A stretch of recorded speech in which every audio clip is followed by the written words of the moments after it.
sending money from Accra in the past, I mean, my mom would have to travel to Accra to come and collect money from me. Now she doesn't. Yeah. And it doesn't matter which network she's on. I mean, the first time, like you said, you were scared to join, right? But someone told me, Charlie, you can just momo it, just join any network. And when I did it, I chose option 5. I realized I could send to anybody, and you don't need a token or anything. Just do the transfer to other networks, and you're good. And for me, that's a breakthrough for me, and that's the most exciting one for me. It is easy for me. I can use it to pay for any service, even though, unfortunately, I must say, there are places you go to and the person says, we don't accept Momo, or we cannot accept Momo, or we cannot load money onto your wallet. I was in Kenya, and I saw how the M-Pesa system was working, and it's very smooth. And I think over here is something we should, everybody, in fact, the motor rider, they called it tuk-tuk over there. They were all accepting this. They were on an Uber platform, and you pay using Momo, and I thought that was beautiful. So for me, that's my pick. I would ask you all to pick Abdulhai first. Which one of the digitalization and digitization agenda jumps nicely? I'll start by taking off from where you have left off in terms of the mobile money interoperability. But for me, 10 years ago, if anybody had told me that mobile money, indeed, that telecommunication companies will be receiving more money from the public than banks in Ghana collectively would, I wouldn't ever have believed it. But today, off the top of my head, I can tell you that MTN, Vodafone, Tigo, Airtel, and so on a daily basis, receive more money and have more business to do with money than maybe GCB and the other banks that we are aware of. And for me, that is exciting because not everybody had access to these traditional banks. You go to the very remote areas of Ghana where they also need, and you have just given an example of your own mom and so on. These were persons who were totally cut off from banking, but mobile money has presented that opportunity for them also to be banked. So where they would ordinarily have been denied of certain opportunities because there would have been a delay in trying to get the money through to them, by which time whatever they would have needed the money to attend to would have been too late. Now it's timely, and it's also does not even depend on which network you are on. So practically, my mom didn't have to pay lorry fare now. Doesn't have to pay lorry to come and collect money. Yes. And it saves the climate. Exactly. Because you don't burn fossil fuel. Charlie, that's another but on the flip side, are we also looking at the other disadvantages that so the banks are no longer employing like they used to? In 2008, 2009, banks were the major employers in Ghana. Today, people go to do national service with the hope that when they perform well, the banks would employ them. Does that happen? No, it doesn't happen any longer. At best, they give them a contract. After 2 years, the contract expires, different group of people come. Those who were on contract become unemployed. And so I think even as we go on the digitization and digitalization drive, we must also be looking at the flip side, the repercussions that come along with these processes. But the question again I want to ask is it not too early for us to start talking about digitalization? Have we already digitized, going by the definition? So there's a lot of backlog. There's a lot of backlog. I mean, there are so many people who have not yet been converted from the analog system onto the digitized. The digitized system. Yes. And so there's a lot of time twisting. Take your time. At what point is it really, really convenient to stop talking about? Because we understand that over 60% of Ghanaians, even as we speak, are still illiterate, people who can't read or write. And so if they cannot read or write, and the process of digitization and digitalization involves a lot of reading and writing, it means that these people are automatically cut off. And for me, that's where. So, Emfa, what's your pick among the top issues that we have? So we have the Ghana card is there. There are issues with the Ghana card, of course. The banks rejecting them and so on. But which one is your pick? There's the paperless ports when you import your car. I know you import your car and so on. So these issues, which one is your pick? I'm yet to import the car, but there are issues about the NIA, of course, like you've mentioned. Just recently, we heard from the civil servants, public servants, for instance, the issues about the Accountant General wanting them all to have it. As it stands now, I don't know if all of you have already registered your SIM cards with the NIA, because I don't have an NIA card just yet, but it's something that I need to work on. But one thing that excites me also is the Ghana.gov. Recently, I had to apply for a passport for my children. And before, you would need to, engage government. You need to get people who will just fill the form for you because it's a bit cumbersome because of the biometric processes. Right now, all you have to do is to just go on Ghana.gov, get onto the Foreign Affairs page, and then you're able to just fill the form. They give you a date. In fact, you have to just pay. It gives you, it reroutes you to a place that you just pay, and then that's it. They give you a date for you to just pick up your passport, and that's it. But the NIA is also the issue, the Ghana card. Like I mentioned earlier, issues about forcing all of us to get it at some point. What really is the plan when it comes to, we know about the processes now and all, but really we have other cards. I see that SNIT, you have to have a Ghana card for you to migrate onto it. A number of issues that have come up with it. But of course, I'm sure along the line, I'm hoping to hear something more when it comes to this. But the paperless also, the paperless sport, we are supposed to know how much revenue really we've been able to get compared to previously. Exactly. Compared to previously, because we've been told that we are migrating to the paperless system such that we are going to block all the loopholes when it comes to using the manual processes. But since we started, this is a very laudable idea, but really we need to, what I would want to hear from the Vice President is to know how much exactly, whether we've seen an improvement in terms of the monies we've been able to make, whether blocking the loopholes in terms of the revenue. It's something that I would want to hear. So it's not all rosy, we would say. And already there's a lot of talk.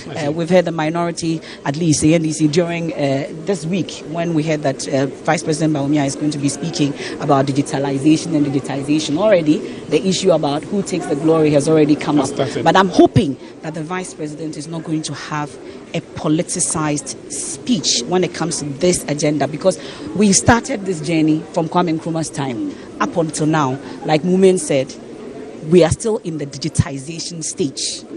We need to look at the impact. It's still the process that we are on, but really we need to know the impact of where we are when it comes to digitization and digitalization. If we're talking about what you're expecting to hear from the Vice President, let me just say that we are just the anchors for this program, but it's not about us. The students here, we are coming to you from Ashesi University to Brekusu, and we are going to hear from the students pretty soon. And MFI is going to just take the microphone down. But before you hear from the students who are based here, I want us to also, when you go, interact with the visiting students who have come from other universities who have joined us. I'm told we have from Wisconsin University, we have from University of Ghana, Legon, the Islamic University as well. Well represented, because they are the future. They need to drive this agenda for us, so we would want to... So you have permission to go in and go and speak to these students. Okay, you want to come in here? So I would love to talk about the medical drone service. We all know the disparity in our health delivery system here in Ghana, especially in the hinterlands. People or patients who are not even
zipline here in Ghana. Very laudable, fantastic. It sounded impossible at first. Exactly. Sounded very impossible till I saw it on TV. I was like, this probably can just be done in the West. But when I saw the drones being flown all the way into the hinterlands, I was like, nah, this thing is very, very possible. So one of the initiatives when it comes to digitization that I'm very, very happy about, I'm just hoping that the medical delivery system or the health delivery system in Ghana will be bridged. managed. The disparity is huge. The loopholes are large. Government has been doing a lot, and even individuals and institutions have been doing a lot to bridge the gap. But hopefully, this drive towards digitization will be able to bridge the gap. Health is wealth. So yes, we may want to pay a lot more attention to that. Exactly. Which one is your takeaway? Well, so I can see that MFI is already ready with the set of students. Okay. And we're going to go to her. But Thank you very quickly, much, I want to Sanda. talk about banking and my experience with banking when it comes to the process of digitalization. Okay. I bank with EcoBank, and I'm sure on this platform we are at liberty to mention some Right. of these names. Right. Yes, and EcoBank has a mobile app, and I feel that mobile app is quite integrated. Part of it has been integrated with the interoperability system that has been introduced.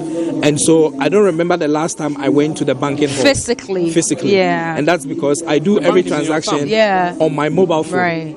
Now, one of the interesting things, I noticed that Saturdays, because of COVID-19, banks are not working. And I needed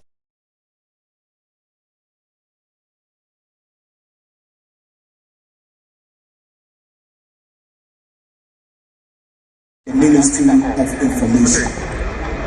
Now at 5:30 we have a team of radio and TV Digitization, the Ghana presenters. story so far. But like Sandra said earlier, I'm here with a number of students drawn from various universities. Later we'll get to interact with Ashesi University students who are hosting us tonight. But I have SC Dombo, I have University of Ghana, Legon, I have the Islamic University, and of course Wisconsin University. But I'll start with the ladies all the time because women in ICT, go women. So I'll start with UG. I have the president of Dombo here, but let me start from University of Ghana since they are also the landlords when it comes to digitization. Your name, please. It's okay. My name is Amtu Akumfiameao. I'm USAG Women's Commissioner, and I'm lead for Girls in ICT Tertiary. So I'm sure you have an expectation coming here tonight in terms of this Fireside interaction with the Vice President. Yes, please. I mean, for me, I'm testimony of what digitization in Ghana is like.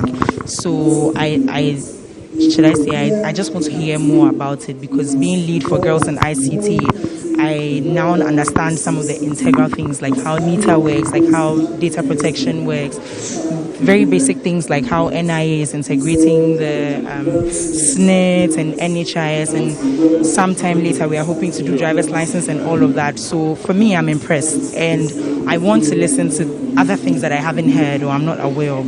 And I think one of the basic things, aside all the things I'm seeing that are impressive to me, is interoperability. Because before, if your mom wanted to send you money and she was like using Vodafone, like a token, and you have to walk all the way, but then right now she can send it to me from Vodafone on MTN.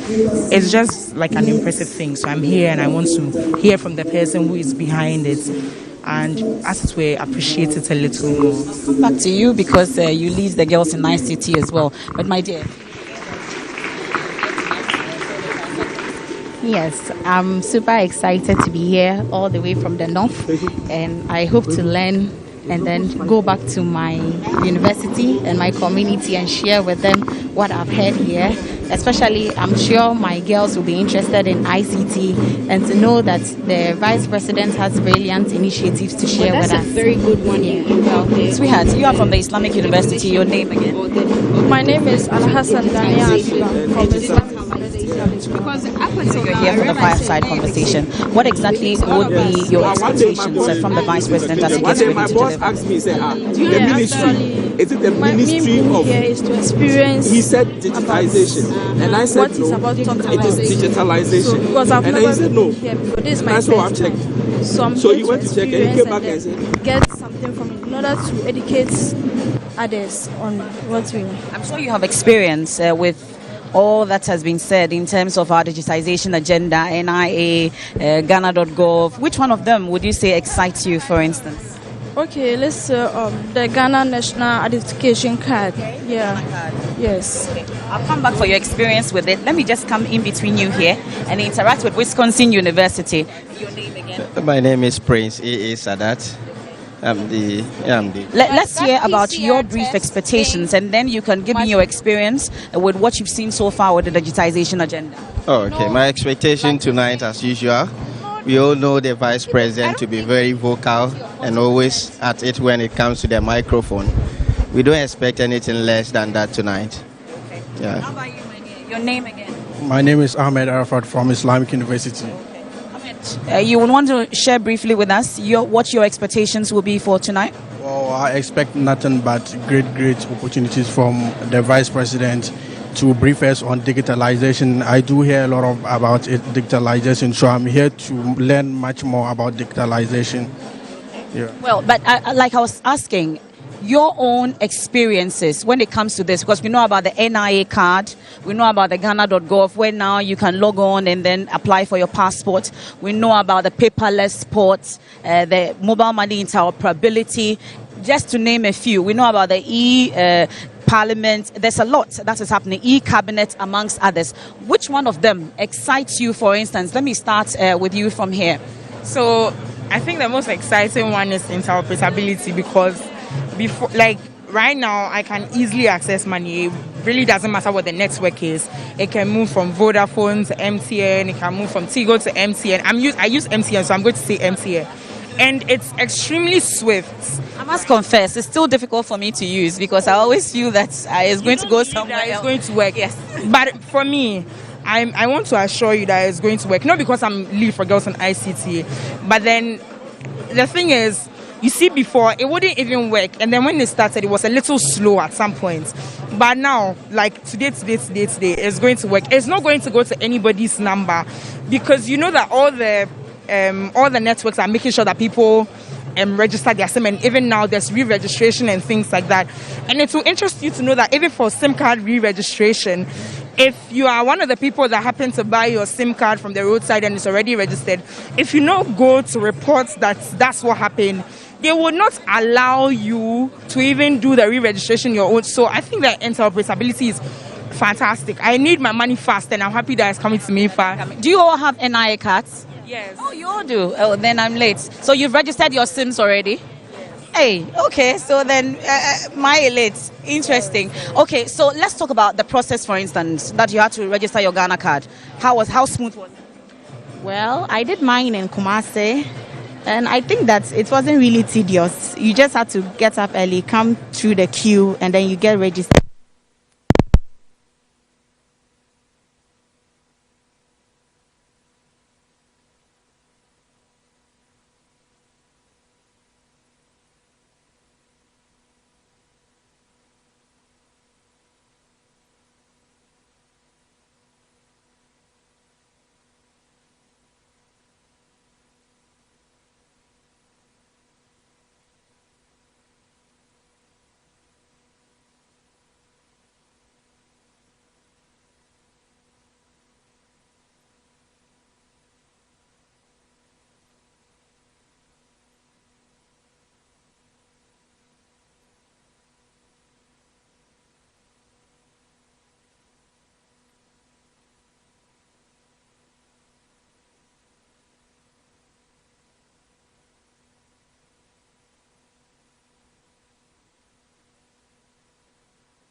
Because previously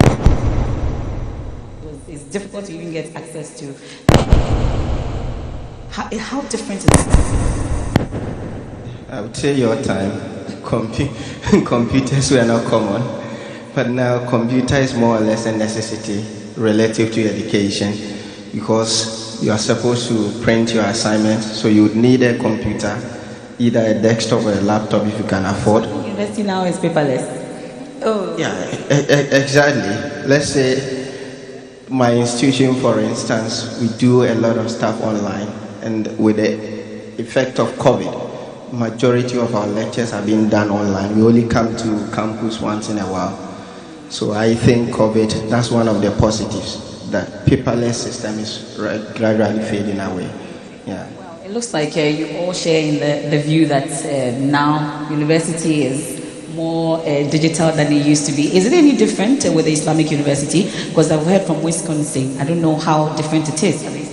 Well, it's just the same, but I like the fact that he said they do have lectures online, and you know definitely that we are now in the contemporary world. So we have lectures through our e-learning process, through our e-learning platforms, and we normally do our assignments through that processes.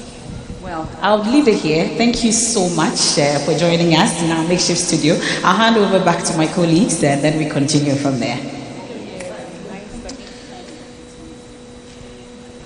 Thank you very much. It's past 5 p.m. You are listening to your favorite radio station tonight and watching your favorite television station tonight. Your program, the regular one that you're expecting, is not happening, and that is because the Vice President of the land, Dr. Bawumia, is having what we call a fireside conversation on the digitalization agenda, having moved from digitization, and we're looking at how that can contribute to the development of the economy.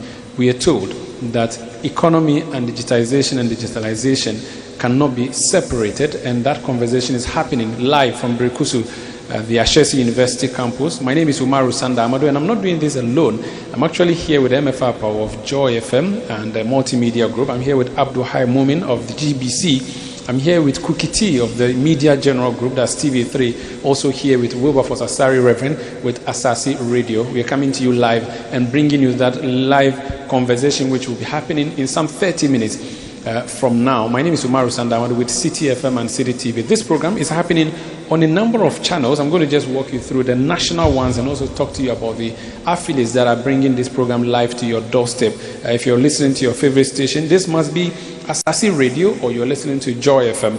You possibly are listening to City TV or watching City TV. That is, or listening to City FM or Oman FM or watching Net2 television. You're possibly on GTV, the state broadcaster, or watching us on Metro TV, or following us on Adum TV, or you're following these proceedings on Kingdom FM.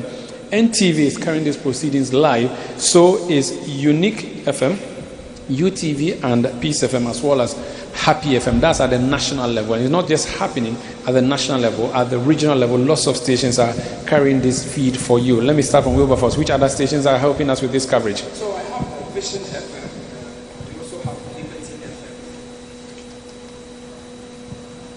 So I have Vision FM. We also have Liberty FM. They are located in the Western North region, and there are other stations in the Eastern region, such as. So before you move, there's Stylish Radio in Bibiani, also in the Western. Yes, Stylish FM. Yes, okay. Stylish Radio, right. I should say. Mm-hmm. Yes, there is in the Eastern region. You will have Obuoba FM in Koko, and Efiema FM also in Koforidua. We have the Republic FM in Koko. Is there another one there that I'm not seeing in the Eastern region? Cookie, can you help? No, that must be about it. But if you're in the Halford region, Success FM is live at the moment. Jewel FM, Rejoice FM, Bono region, India FM, Service FM, Space FM. Now, Bono East region, you would also have Radio Link transmitting live right now, Star FM, Classic FM, and if you're in the OT region, Kano FM and Safari FM are also telecasting live. Okay, please hold it there. Moving, I'll come. The list is a long one. It's exhaustive, yeah. Acknowledge all these stations. But let's bring the conversation home. So why is this conversation happening? What is the Vice President trying to send across? And the Vice President is doing this on behalf of the government of Ghana. The chief spokesperson of the Akufo-Addo government is the Member of Parliament for Fuasia Yerebi, Kojo Opon-Nkrumah. He's actually joined us. We dragged him here, even though he's busy trying to organize things there. Kojo Opon-Nkrumah, you're welcome. So you have 5 journalists actually who are going to interview This feels like an assault. That's it. On the government. But what is this agenda about, this digitalization and digitization agenda? I mean, in the last 4 years, Ghana as a country has been going through an exercise to digitize and digitalize. And it's important to take stock of what we've achieved so far. and look to what more we seek to do, perhaps in these next 4 years, when it comes to the agenda to digitize and to digitalize. More importantly, it's also critical that we have a conversation about the impact that has been made so far, or the lack of it, and have an opportunity to examine for ourselves whether what we are being told by our experts and technocrats is a reality, or what people on the ground are experiencing is different from that. And so today we are here in an academic setting in the beautiful environment of Brekusu, Ashesi University, where, as you can see behind us, faculty, students. I do understand that they've also invited students from some other universities. Yeah, we have students from University of Ghana, Wisconsin, Islamic University, and they're all here to also listening to this conversation. Yeah. So we're doing a testing of what has been done so far and talk to us about how that's linking the economy. And the man who has been leading that, His Excellency the Vice President, will have the opportunity to make some remarks, subject himself to some Q&A. Excuse me. Okay. You have a question? Yes, but even before we get to the Vice President, now you're the Minister of Information, and I'm particularly worried. We know that every 4 years, government changes hands. Sometimes the same government will take over, like in this case of the NPP. Is there a national drive or a national agenda to protect the progression of all these interventions? Yes, there is. So it is a Ghana agenda, first of all. Indeed, if you go back, the Kufuor administration is the one that started it all. I always argue that there's only one government of Ghana, and there are various administrations. So the Kufuor administration started off with a national ID card as the very first salvo, and it is one of the pillars of the digitization and digitalization agenda. We noticed in the Mills Mahama administration, they tried to extend it. We all saw the extent to which it went. And then the Akufo-Addo administration took it up, and we've seen the speed and the oomph with which it has gone forward, and has had the opportunity to add onto it other layers: the digital, property addressing system, mobile interoperability, online payment platforms like Ghana.gov. So it is a Ghana agenda driven by various administrations. You cannot preclude from our democracy the right of the people to choose at any point in time who should drive that agenda. And you cannot cast any of these things, even if you put it in law, it is still a matter of application of that law by whoever is in charge. So I think what's important is that it's a Ghana agenda. Successive administrations are trying to drive it. We are all bearing witness to which administrations drive it in which direction. Tonight's conversation, we don't seek or intend to politicize in any way. I believe Cookie's point would be that often political parties come with manifestos. Are you getting the national drive? Are you getting the national support for this, so that you have an inter-party support for this, so it is something that can progress in the future? Yes, we are, by making all that we are doing a national exercise. Okay. And that is why everything we are doing, even tonight's conversation, you will notice that it's not aimed at being partisan or anything. Okay. So it is a national agenda. Very well. But we must also concede that different administrations have the right to agree or disagree with it, have the right to prioritize or not prioritize it, have the right to fund or defund it. And we must allow our democracy to allow that to play. What is important is that the people of Ghana, at the end of the day, look to it and ask themselves who is best placed to execute this agenda and who believes in this agenda. But that is a political conversation. For us, what we are doing is aimed at putting the structures in place to help us leapfrog some of the gaps that we have had, and we're trying to carry the whole country along with us. Abduhai, come in. What is the level of penetration of the digitalization and digitization process, given the fact that we still have in some areas erratic electricity supply? Digitization depends mainly on constant power and connectivity. Now you want me to give you parts of the Vice President's speech before he comes up? No, but I think if you look at mobile phone penetration, if you look at access to internet connectivity across the country, if you look at electricity coverage in this country, those are all matters that there's data clearly to outline. And he'll speak to some of that data hopefully tonight about 80-something% plus for electricity. For mobile phone, it's over 100% because people have more than one phone. So all of those, or all of that data is available. But I think one of the key things is what is the level of uptake for each of these interoperability or digital platforms that is being rolled out? What is the level of subscription and usage? Again, he will hopefully outline a bit of that data. But we must also understand that for technology, early adoption is usually low, but it is through forums like this, as you drive and stimulate it some more, that you then get a lot of people running. Take Momo. Early days, very low adoption, but today, billions. Everything else. Yeah. Just a quick follow-up before I hand over to some of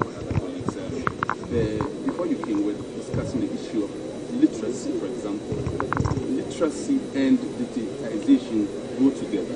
Over 60% of our population is still illiterate. How are we serving them in this entire process of digitalization? Two things I'll say to that. One, it will shock you that a lot of people who are not lettered still use a lot of these technology platforms. If you look at Momo, I mean, there are so many people who are using Momo who may not necessarily be lettered. There is also room for people who are lettered to assist those who are not lettered in that area. But generally as well, we need to improve literacy levels in the country. That's why you notice that the Constitution of Ghana provides for free, compulsory, universal basic education. Various administrations have been introducing programs aimed at making it happen. So you have the capitation grant from the Kufuor administration, you have the free senior high school from this administration, you have the e-blocks from the Mills Mahama administration, so that we generally up the literacy levels.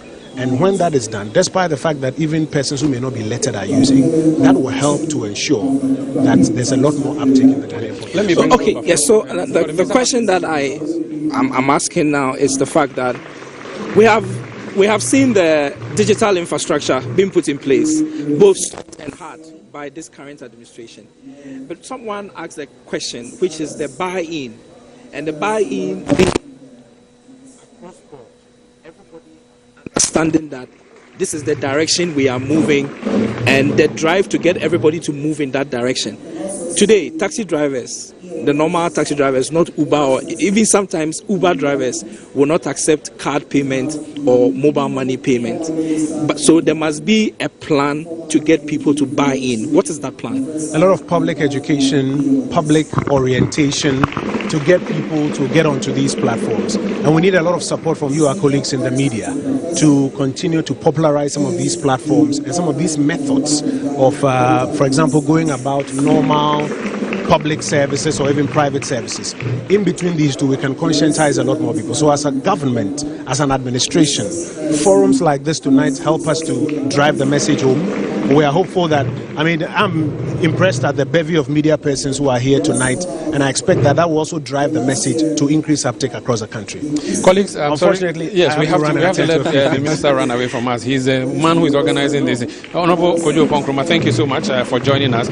This is a live broadcast of Bawumia Speaks. That's a hashtag that is being used. It's a hashtag that is already trending. It has to do with the digitalization agenda, and it's happening on all the media platforms that you respect and adore and listen to or watch. It is a program that is coming to you live from Ashesi University at Brekusu in the Eastern region. My name is Umaru Sandamado. I'm here with my colleagues MFR Power of Joy FM, Abduhai Mumin of GTV, Kukiti of TV3, and Wilberforce Asari of Asasi Radio. We're going to hear from students. We heard from visiting students from the University of Ghana, students from Wisconsin University, students from Islamic University who are here to listen to the Vice President. The Vice President is about to speak. We'll be doing that.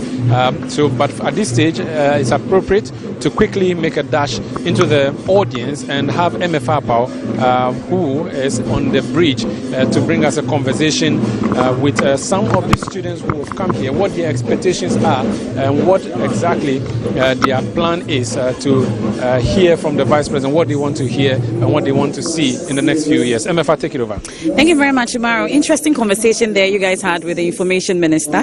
But I am here, sandwiched by students of the Ashesi University and then one lone University of Ghana student as well. But I'm sure you can hear in the background that already we are getting ready to start. So I promise that once we finish briefly this one, after the Vice President speaks, we'll get to interact again. But this is the president of the students of the Ashesi University. So we have to interact with him. Please, your name again. My name is Tobias Echowood. Okay. Yes, well, Echo, I'll choose to call you Echo. I'll leave the Tobias out. And then I know Berima here. I know Ayeyi, but I don't remember the rest. So please forgive me. So we'll go to, but let's start with your leader at this point. Thank you very much for joining us once again. So let's talk about your expectations briefly and why you allowed the Vice President to come to your university. Yes. I mean, so with regards to our expectations, it's such a crazy experience to have the Vice President come to us here to have a conversation with us. It really does feel like he's pushing forward for the leaders of tomorrow. So I'm really expecting that a lot of plans will be made, and it was actually scheduled to inspire the youth, right? To inspire us over here to be able to have these conversations and move forward and act on it in the future. Okay, great. So that's the expectation. Berima, let me quickly take your expectations as well briefly. So once again, as Toby said, it's a crazy experience that he's actually here, and we expect that first of all you tell us more about his plans for the upcoming years in regards to digitalization. Now, he's done a great job over the past 4 years, and we certainly want to hear more about that and what especially we as students are going to derive from that. Great. I'll do with you briefly, and then we can go to the podium. How about your expectations, you say? I think my greatest expectations is, as young people, we are going to be leading the digital revolution. So what are some of the measures that the government is going to put in place to ensure that you've created a space that encourages young people to innovate, to create things, and to be the leaders of this movement that we are hoping to walk into? Okay. How about you? For me, I'm really big on inclusivity, so I want to see how technology is going to help bridge the gap between the urban and the rural divide, and then how education would also be a bridge when it comes to technology. Inclusivity. Let's do University of Ghana. How about you? I'm expecting more of such digitization policies to be rolled out in the coming years, because it's really helping us to reduce the level of fiscal cash circulating the system. Okay. Yes, I'm expecting more. Okay. Well, we will talk about University of Ghana more, because I don't know how you sat down for Ashesi to now become the most digital university. But how about you, sweetheart? Oh, I'm interested in learning about how the various infrastructure will support the digitization movement, in particular whether it's energy or transportation, how these can be leveraged. Yeah. Okay. All right. So I'm sure, Echo, one of the questions I'm sure you'll be posing should be about your road, because that road, your road, definitely. Definitely. Okay. This road is something we'll be looking forward to, so we're hoping to get that question across. Okay. All right. Thank you. So these are students of the Ashesi University and the University of Ghana. Once we finish this Fireside conversation, I'll get to interact. I promise. We'll interact again. Then you tell me whether your expectations were met. So it's a deal. We'll talk again after that. Over to you, Mara. Thank you. Thank you so much, MFA Apau there of Multimedia, having a conversation with students of Ashesi University. If you're listening to Joy FM, City FM, any of the stations, GBC Radio it is. If you're listening to 3FM on the general platform, if you're listening to Asasi Radio, these are your uncles who are bringing you the lecture that is coming through from Ashesi University. I'm here with my colleague journalist, and we are having a quick preview of the Vice President's address, which is what we have been told by handlers as a by the Fireside conversation. I'm going to get 1 minute each from my colleagues what we expect to hear from the Vice President before we go to the podium. Go before first. What do you expect to hear from the Vice President? Well, yeah, so I expect that the Vice President of the Republic will give an account of the digitization and also digitalization drive that he has championed in the Akufo-Addo administration. And again, I expect to hear what is next, because largely we have infrastructure in some places, but there remain a lot more to do to move our country fully onto a digitalized platform, where you know that the country is digitalized, and we are going to go that direction. For now, we have a lot of things that are still on the analog front. A lot of payments, a lot of activities are still being done in our country outside the digital space. And so I expect that beyond what has been put in place, what is the next stage to leapfrog the country from being a completely digital space. Very well, thank you. Let me hear from I want to see if there's going to be any collaboration between government and the telcos, because when you're talking about digitization, you cannot do that without connectivity. And at the moment, the telcos provide connectivity in this country. Even when we're on our way here to Ashesi, I even lost signal at a point on my phone. So if I'm supposed to transact anything on my phone and I've lost signal, how do I do that? So I just want to see the collaboration between government and the telcos, especially in the area of connectivity. Very well. Yeah. Thank you. That's Cookie. Abdulhai, what do you expect to from the recently held National Housing and Population Census exposed the fact that the digital address system really hasn't worked. I am hoping that as the Vice President comes to address us on digitalization, that will be one of the highlights, that he will tell us and inculcate the town and country planning department in this whole process for us to understand how the next phase is likely to look like? I'm looking forward to seeing that. It's back from the audience. Yes, and like I said earlier, I would want to know about the impact so far since we started implementing, and that's what I would want to know. And hearing from the students, I'm sure that they'll get to ask your questions as well. A depoliticized presentation. Indeed, and I would want to hear from the Vice President on the plan at the Land Commission. Too many paperwork there, even though the agenda is on. How soon would that happen? And in the courts proper, how are we going to have a digitized and a digitalized court system so there don't have to be a lot of paperwork? Let me, at this stage now, move you to the podium where Dr. Gideon Bawumia, technical advisor and spokesperson to the Vice President of the Republic, who is anchoring this program, has just introduced the Minister for Information, Kojo Ponkruma, MP for Fireside. Let me take you there now for a commencement of the program.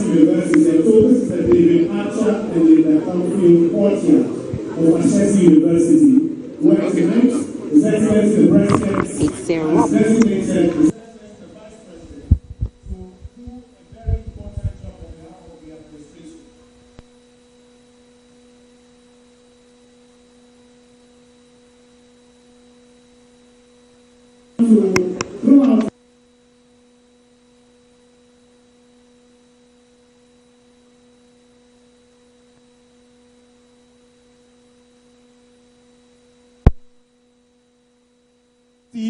And His Excellency, the Vice President of the Republic of Ghana, Alhaji Dr. Mahmoud Bawumia. Let's hear it. A big round of applause, ladies and gentlemen, as we welcome up on stage here at the David Archer and Linda Cornfield Courtyard, the President of Ashesi University and His Excellency, the Vice President of the Republic of Ghana, Mr. Patrick Ewua, and Dr. Mahamudu Bawumia.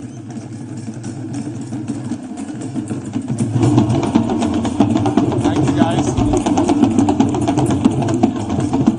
Thank you.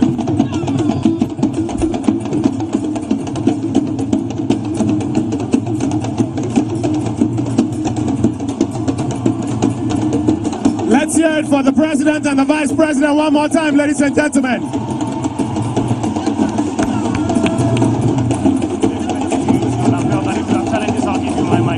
Okay, all right. So I'm going to hand over to you shortly. Okay. Thank you very much. Ladies and gentlemen, we'll yield the podium to our host, the President of Ashesi University. Patrick, we're in your hands. Thank you.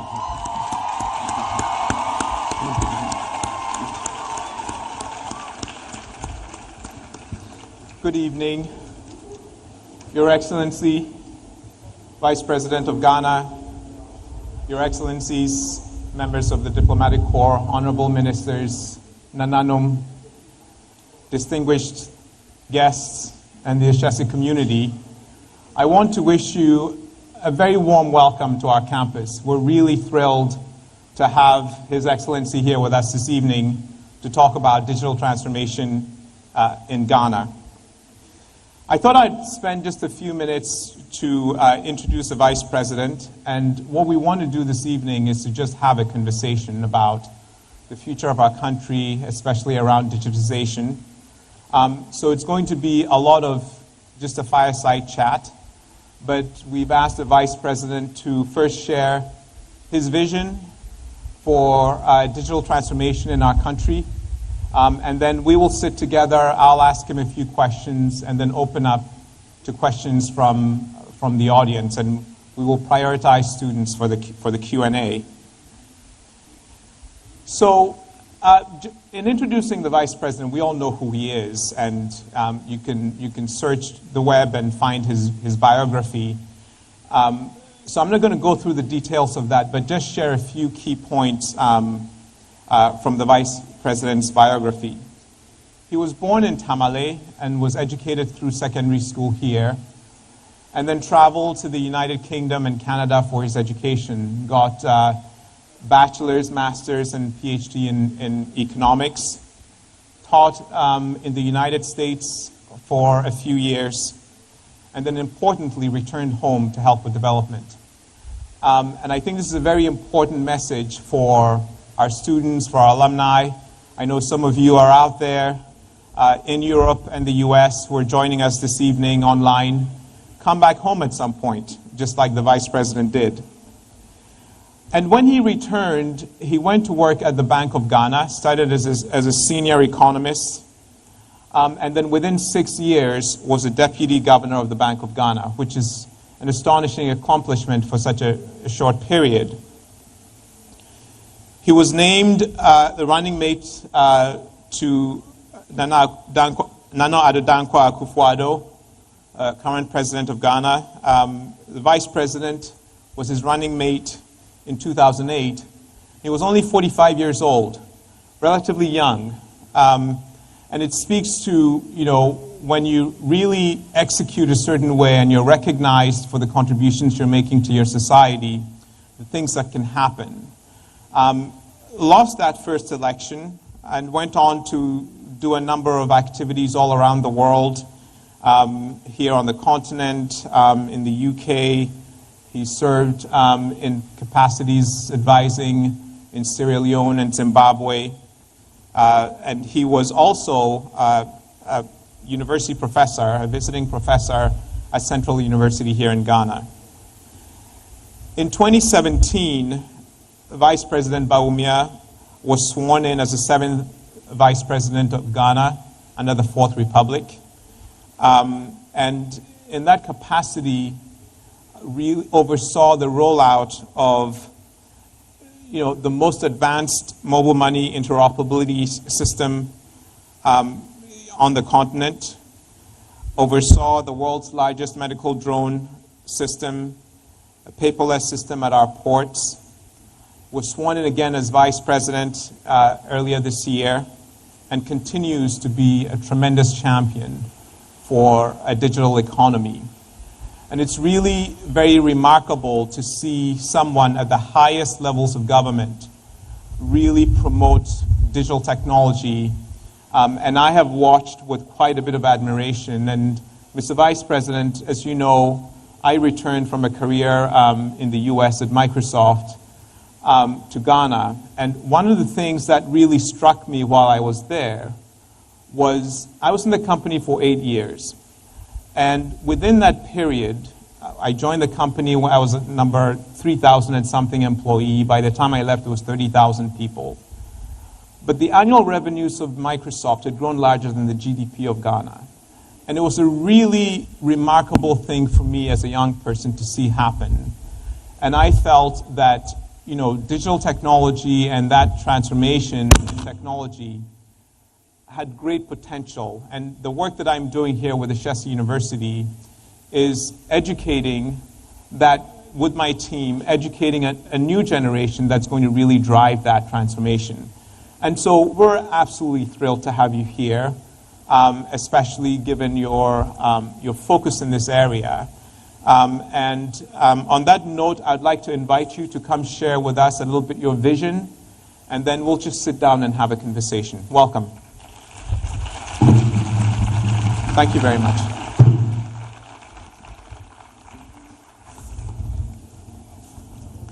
Thank you very much, Patrick, for those kind words. The founder and president of Ashesi University, Patrick Awuya, ministers of state, members of parliament.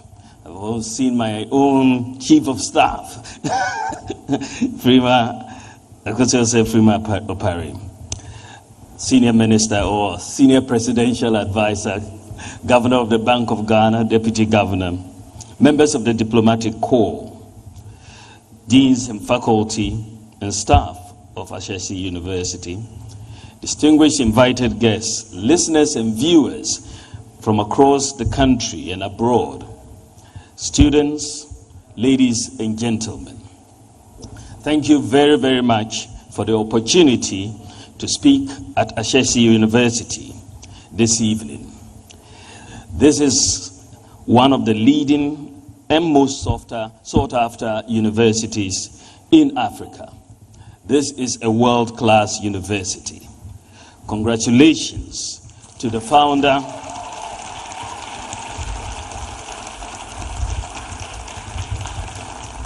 Congratulations to the founder and President Patrick Awuah, and to the faculty and staff and students for such an accomplishment in under 2 decades. Today, I'll be speaking about our economy. Notwithstanding the devastating impact of the COVID-19 pandemic on the global economy, with increasing prices, declining government revenues, increasing debt levels, and so on, we have achieved so much over the past 5 years.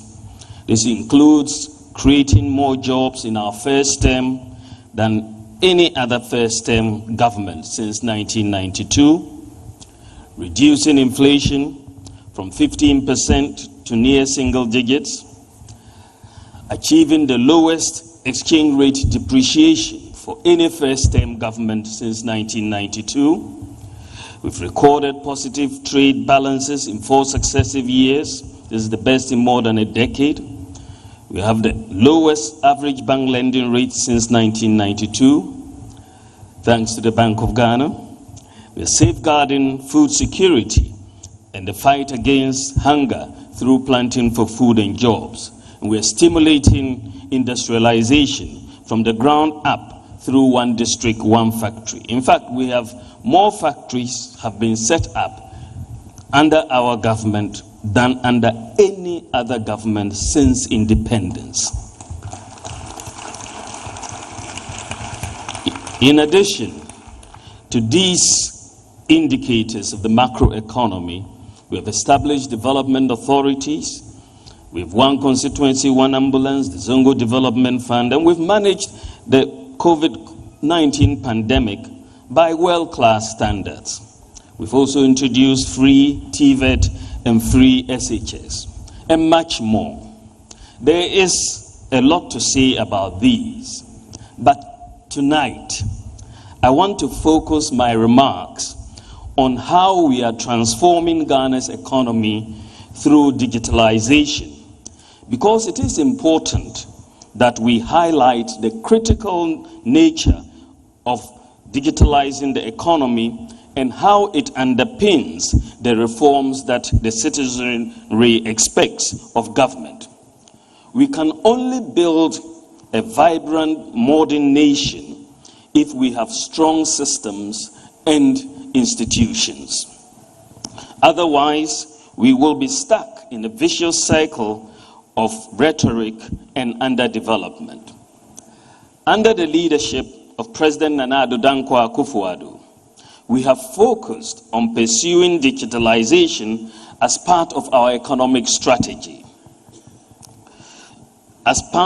Because the 4th industrial revolution is upon us, and we must be part of the modern world. Also, there is a growing body of empirical evidence that illustrates the capacity of digital technology to create jobs, significantly boost productivity, increase income, and support wealth creation. For example, the World Economic Forum's Global Information Report estimates that an increase of 10% in a country's digitalization score fuels 0.75% growth in GDP per capita. It is therefore clear that going forward, countries that fail to digitalize their economies are likely to be uncompetitive in the emerging global digital revolution. Therefore, when we assumed office in 2017, we asked the following questions. How prepared is Ghana to compete in the emerging global digital revolution?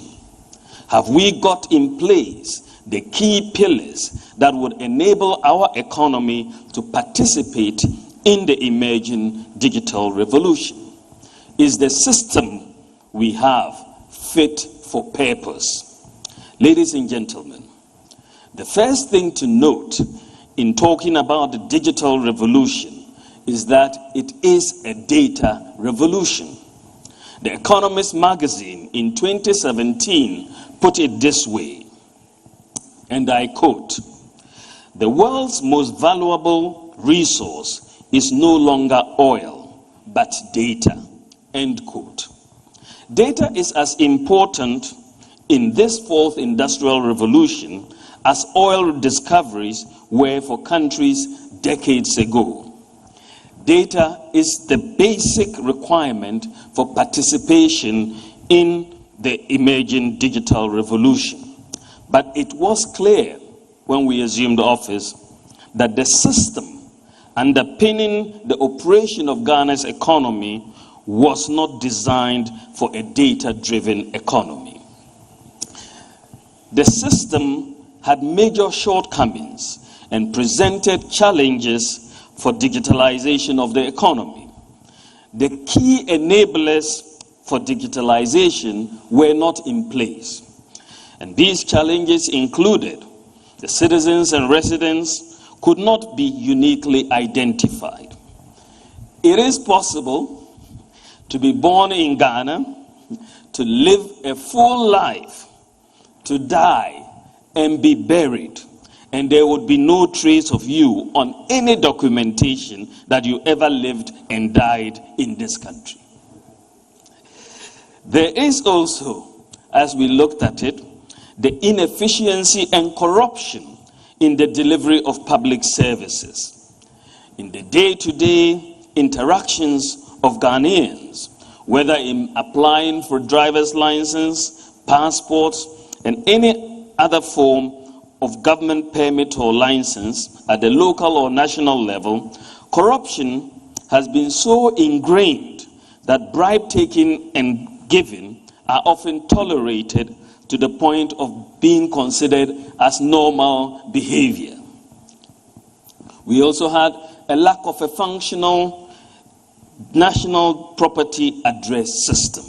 And you know that no modern economy can function without an address system. There was the existence of the large informal sector and the dominance of cash in payments. We also had financial exclusion and so many people not being able to have access to financial accounts and services. Our government databases are largely manual and not integrated. And there was the difficulty in this large informal economy of ours of collecting taxes for development. The vast majority of the population do not file to pay taxes. And when they do not file to pay taxes, there's no way of finding out because you don't have the data. We also had a lot of inefficiency in the delivery of health and education services. All the challenges I have just described so far are symptomatic of a disconnect between the government machinery on the one hand and the lives of ordinary people on the other. The system frustrates rather than helps ordinary people. That is how the system worked. The question to ask, ladies and gentlemen, is why is it that after over 60 years of independence in Ghana, after all the years of IMF and World Bank programs, after all the foreign aid, all the development assistance, the system remained basically the same, or in some cases got worse.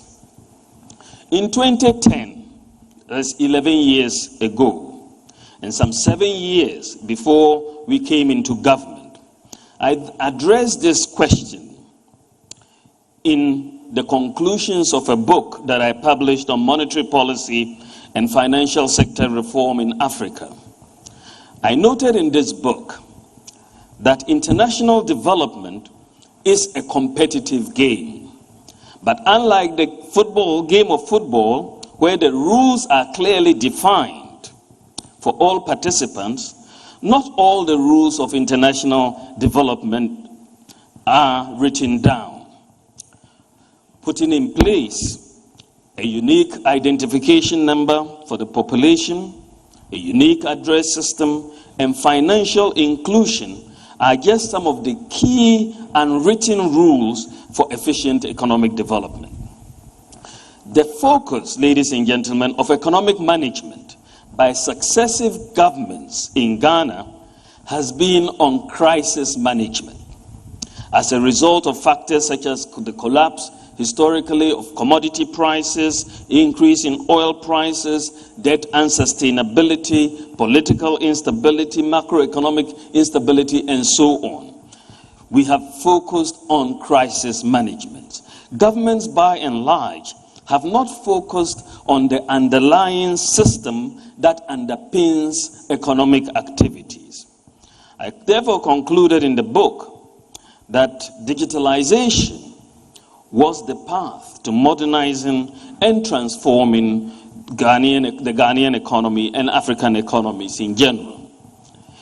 The goal, upon assumption of office, was to quickly transform our economy by leveraging on the technological innovations as a means to leapfrog the development process, overcome the legacy problems, and improve both economic and public sector governance. This is why digitalization has been a major focus of the Nana Addo Dankwa Akufo-Addo government. Unfortunately, many people still do not appreciate the link between digitalization and economic development. I've heard some people even ask why I have abandoned economics for digitalization. Far from abandoning economics, the reality is that in this era of the fourth industrial revolution, if you don't digitalize your economy, you will not have much of an economy left, period.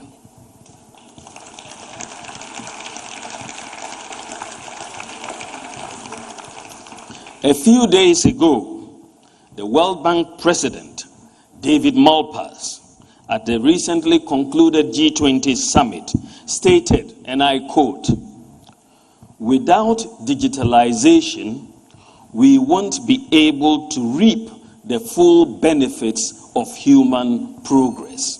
This is the World Bank President.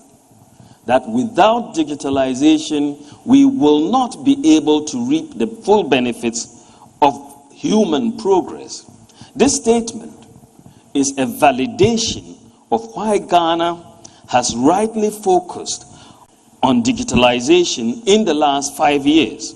Ghana has actually been ahead of the curve on digitalization. Our strategy since 2017 has been to build a new system through digital transformation. What are the elements of this new system for digital transformation?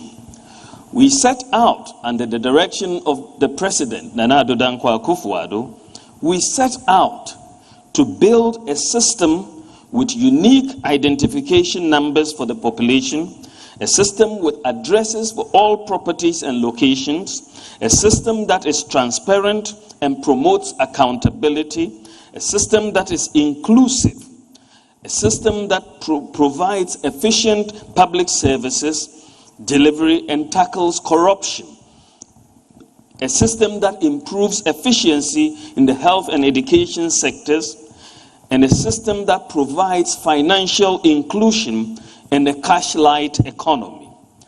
Finally, a system that enhances domestic revenue mobilization or tax collection.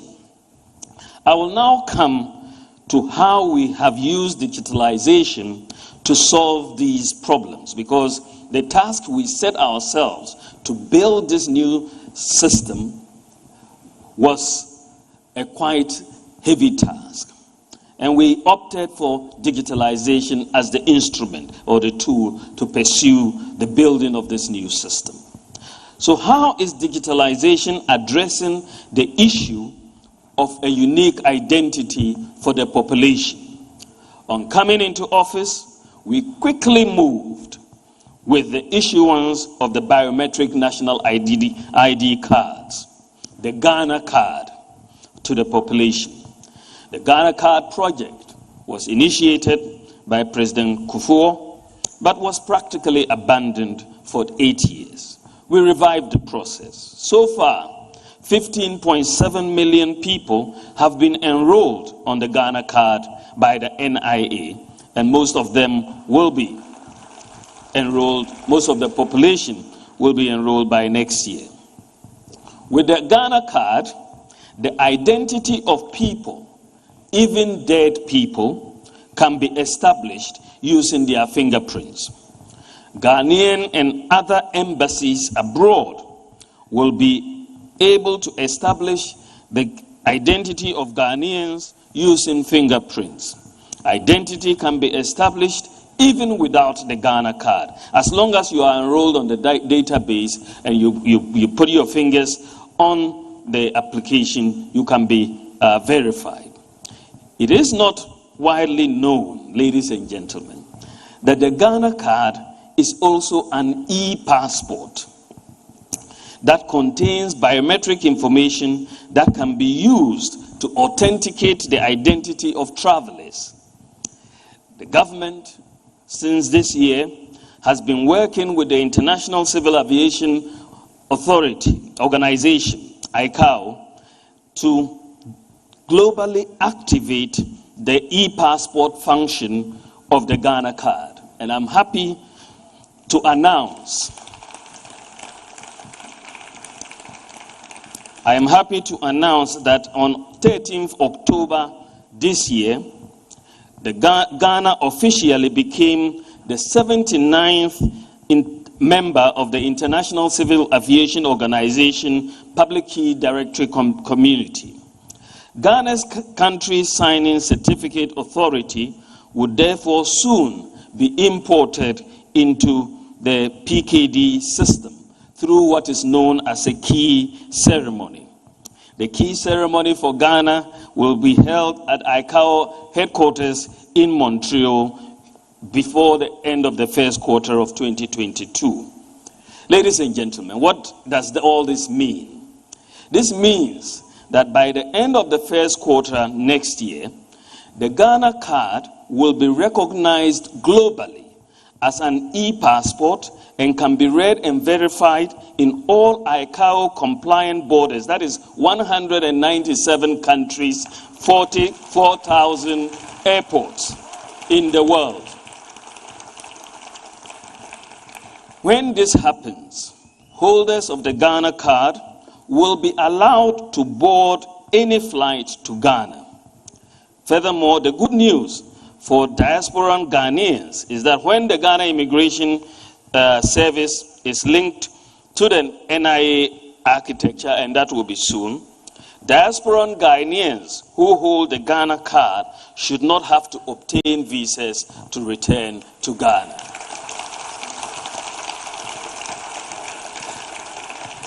And the Ghana card project, we're quite proud to say, was implemented by the NIA and a local Ghanaian company. It's a world-class company.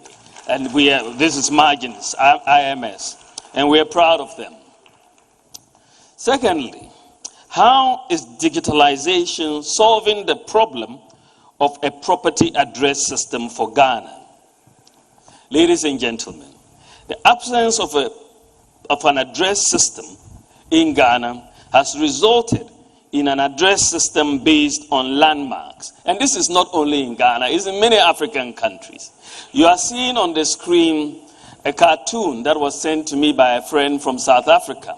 I think that was yesterday. They were doing some voting for municipal elections, and he was a bit frustrated with the issues of finding places.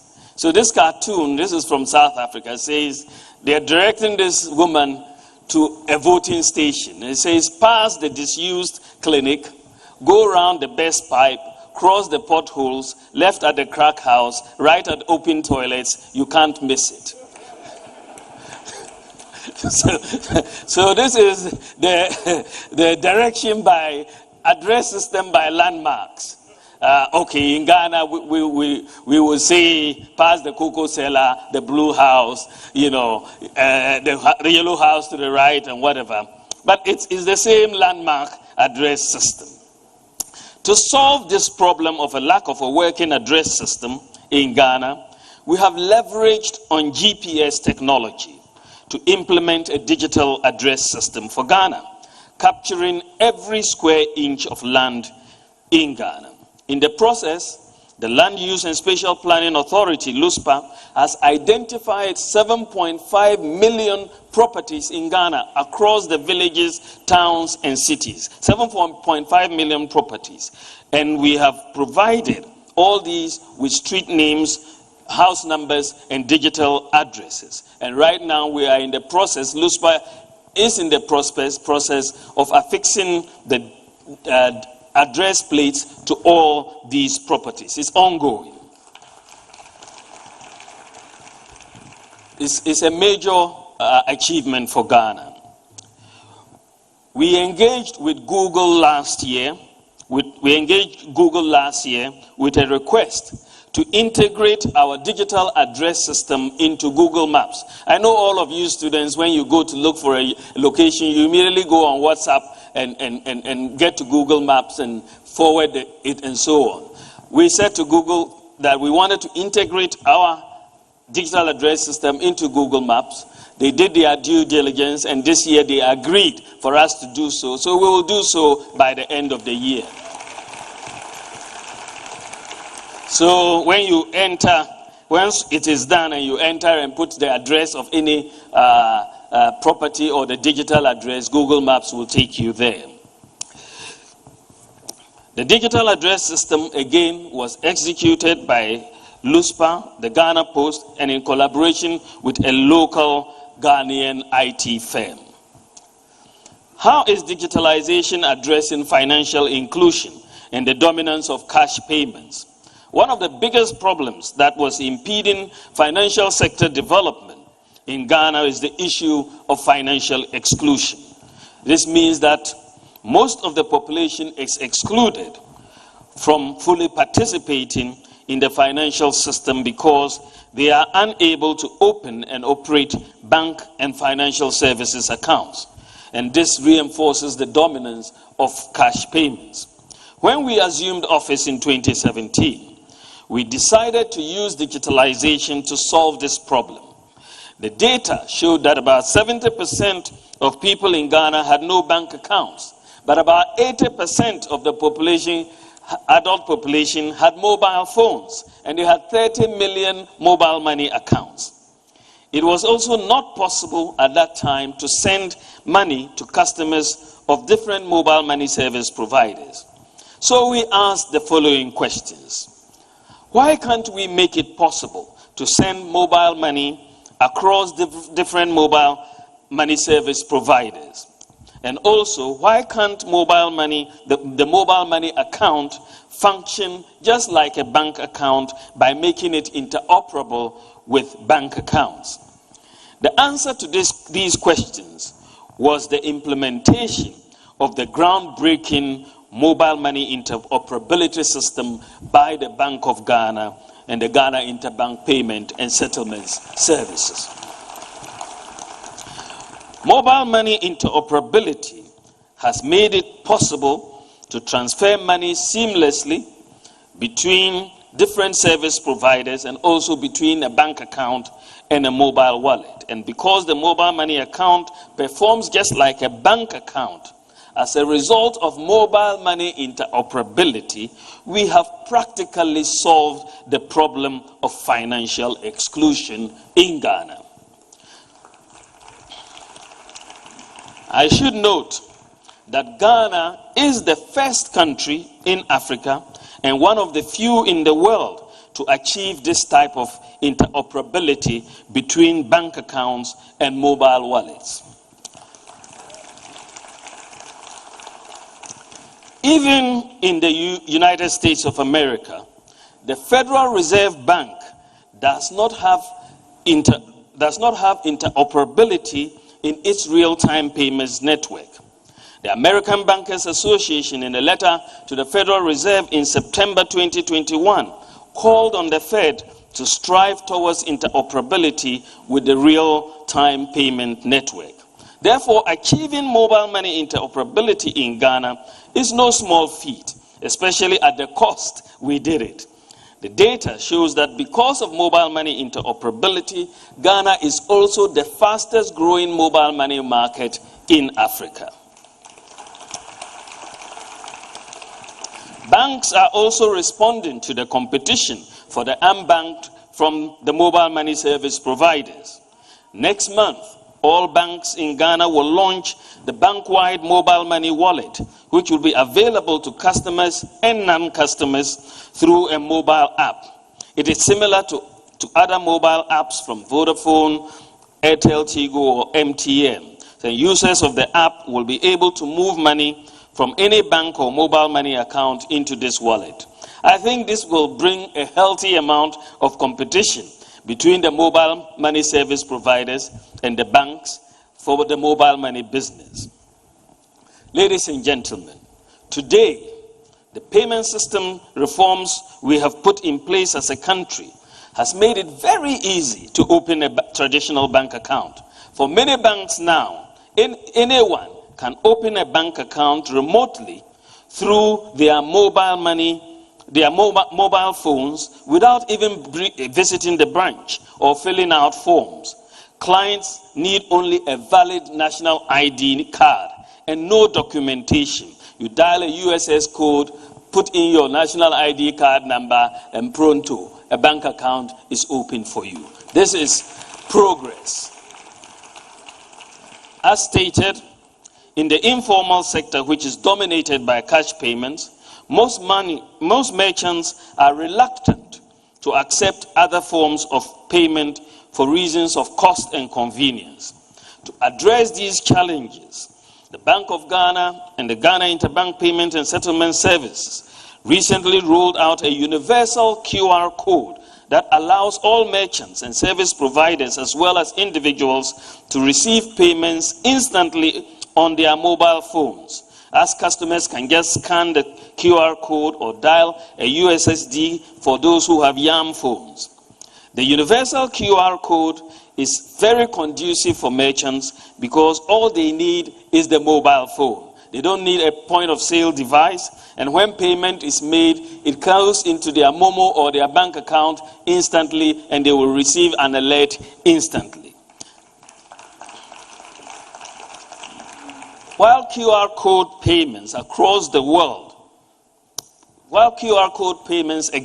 across the world, universal QR code systems, where all the banks, all the mobile companies, all the fintechs are on one platform with interoperability between mobile money accounts and bank accounts, is a rarity. We don't really have many of such examples. Ghana, again, is the first in Africa to implement such a universal QR code payment system. To deepen the digitalization process, the Bank of Ghana has started the process to launch a central bank digital currency, the ECD, next year. The ECD is simply a digital form of the physical CD in circulation. It is legal tender, issued and backed by the central bank. It is not a cryptocurrency. With the digital currency, citizens will hold currency in the form of a digital wallet. And when the ECD is fully adopted, and I am sure with the governor and his team in place, they will work to have it fully adopted in the next few years. When it is fully adopted, ladies and gentlemen, the incidence of fake or counterfeit currencies and bullion van robberies will be a thing of the past.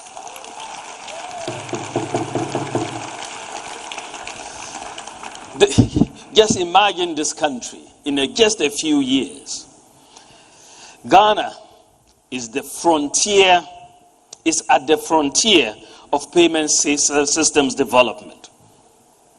There's no doubt about that. Ghana is at the frontier of payment system development. Thanks to the hard work of the Bank of Ghana and all stakeholders, I can confidently say that today, Ghana has one of the most advanced and most inclusive payment system architectures in Africa. No doubt about that. The digital payments infrastructure is boosting e-commerce in Ghana. Businesses are booming over Instagram, Facebook, Twitter, and so on. And many people who cannot afford to rent or build shops are able to do business on the internet at little cost, with deliveries held by the digital address system and payments made using mobile money interoperability.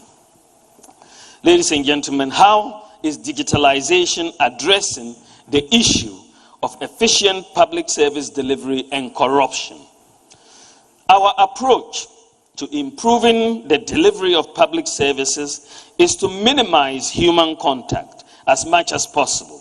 Therefore, we embarked on an aggressive digitalization of the process of service delivery across public institutions with coordination from my office. Look at the passport office. We went to the passport office. Digitalization of the passport office was done. Before 2017, applications for passports required that the applicant complete a paper form in pen and submit it to the passport office either personally or upload it online in PDF format to begin the process. It was therefore still a manual process. Following digitalization, passport applications are now online, and there's no need for middlemen or guru boys or for the payment of bribes to obtain a passport. The average turnaround time for the acquisition of passports has been significantly reduced, and today you can apply for your passport at home on your mobile phone, and it can also be delivered to you at home using a courier using the digital address that you have given. This is a marked difference from what used to be the case. Then we went for digitalization at the ports. Previously, the bureaucracy in clearing of goods at Ghana's ports involved a lot of paperwork and used to be largely manual. This caused delays, corruption, inefficiencies, frustration, and loss of revenue to government. Many citizens who had cleared goods at the country's ports had horror stories about their experiences at the port. The introduction of a paperless system, which we did after 2017, has reduced the layers and simplified the process. It has reduced the time needed to clear goods and the avenues for corruption, and increased efficiencies and revenue mobilization. We went then to digitalize the Drivers and Vehicle Licensing Authority. The DVLA offers two traditional services: driver licensing and vehicle registration. These services have been fully digitized. With digitalization of the driver's license in 2019, the DVLA experienced an increase in service by 109%. So you see that a lot of people were applying online and getting their licenses. With digitalization, there are no middlemen or guru boys, or there's no need for bribes to be paid to obtain a driver's license or register a vehicle. Due to the digitalization, a client no longer waits for several months to receive his or her license, but now they can get their license in one day once all the requirements are met. Ladies and gentlemen, we then moved on to the motor insurance database. The National Insurance Commission has also implemented the motor insurance database.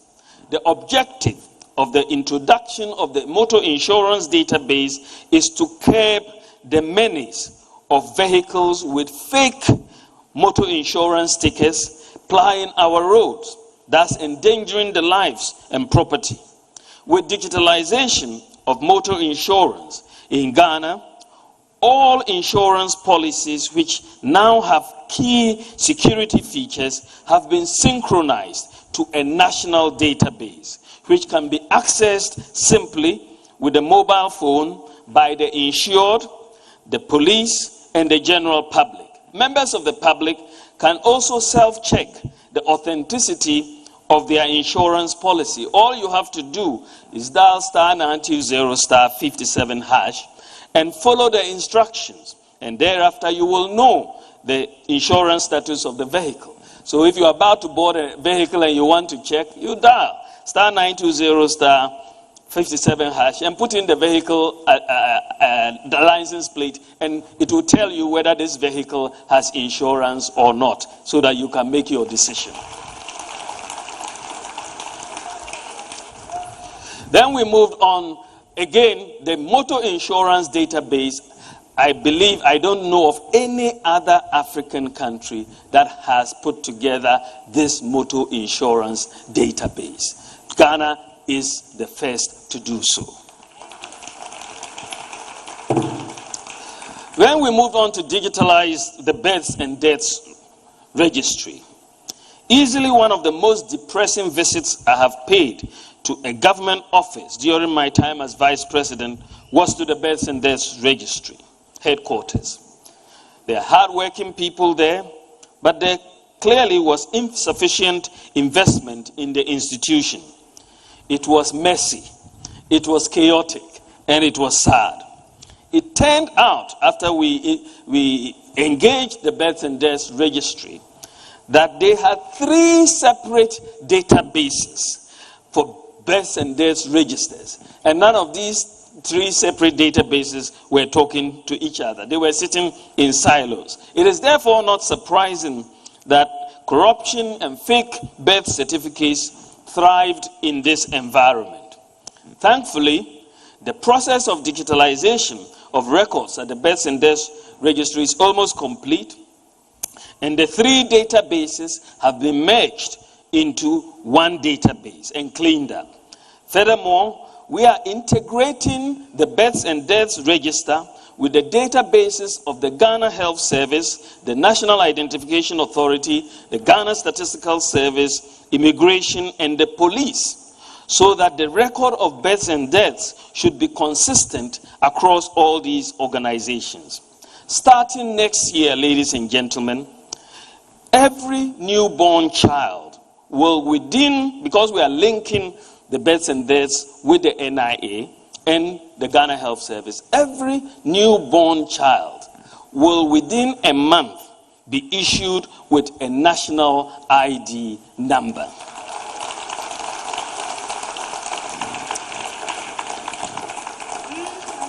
And so when you are issued at birth, you will have your national ID number, and that will be your number until death. But you can only be issued a card when your biometrics are fully formed. That is after you are 6 years old and going. Then you will get a card. But for now, you will have a paper card to give you your national ID number, which you will use all the way in life. We also moved to, and I'd like to thank the Ghana Statistical Service for providing 13,000 tablets to the Ghana Health Service to use for this exercise. We then moved to digitalize the Scholarship Secretariat. In the past, candidates applying for scholarships usually had to travel from all parts of Ghana to Accra to take part in the application process. This caused a great deal of inconvenience for applicants seeking government sponsorships. The manual processes of the Scholarship Secretariat in an inefficient administration of scholarships in the country. With digitalization of the Scholarship Secretariat, candidates can now apply for scholarships from the comfort of their homes, take an aptitude test, and be interviewed in their own districts. Then we moved on to implement the Ghana.gov platform.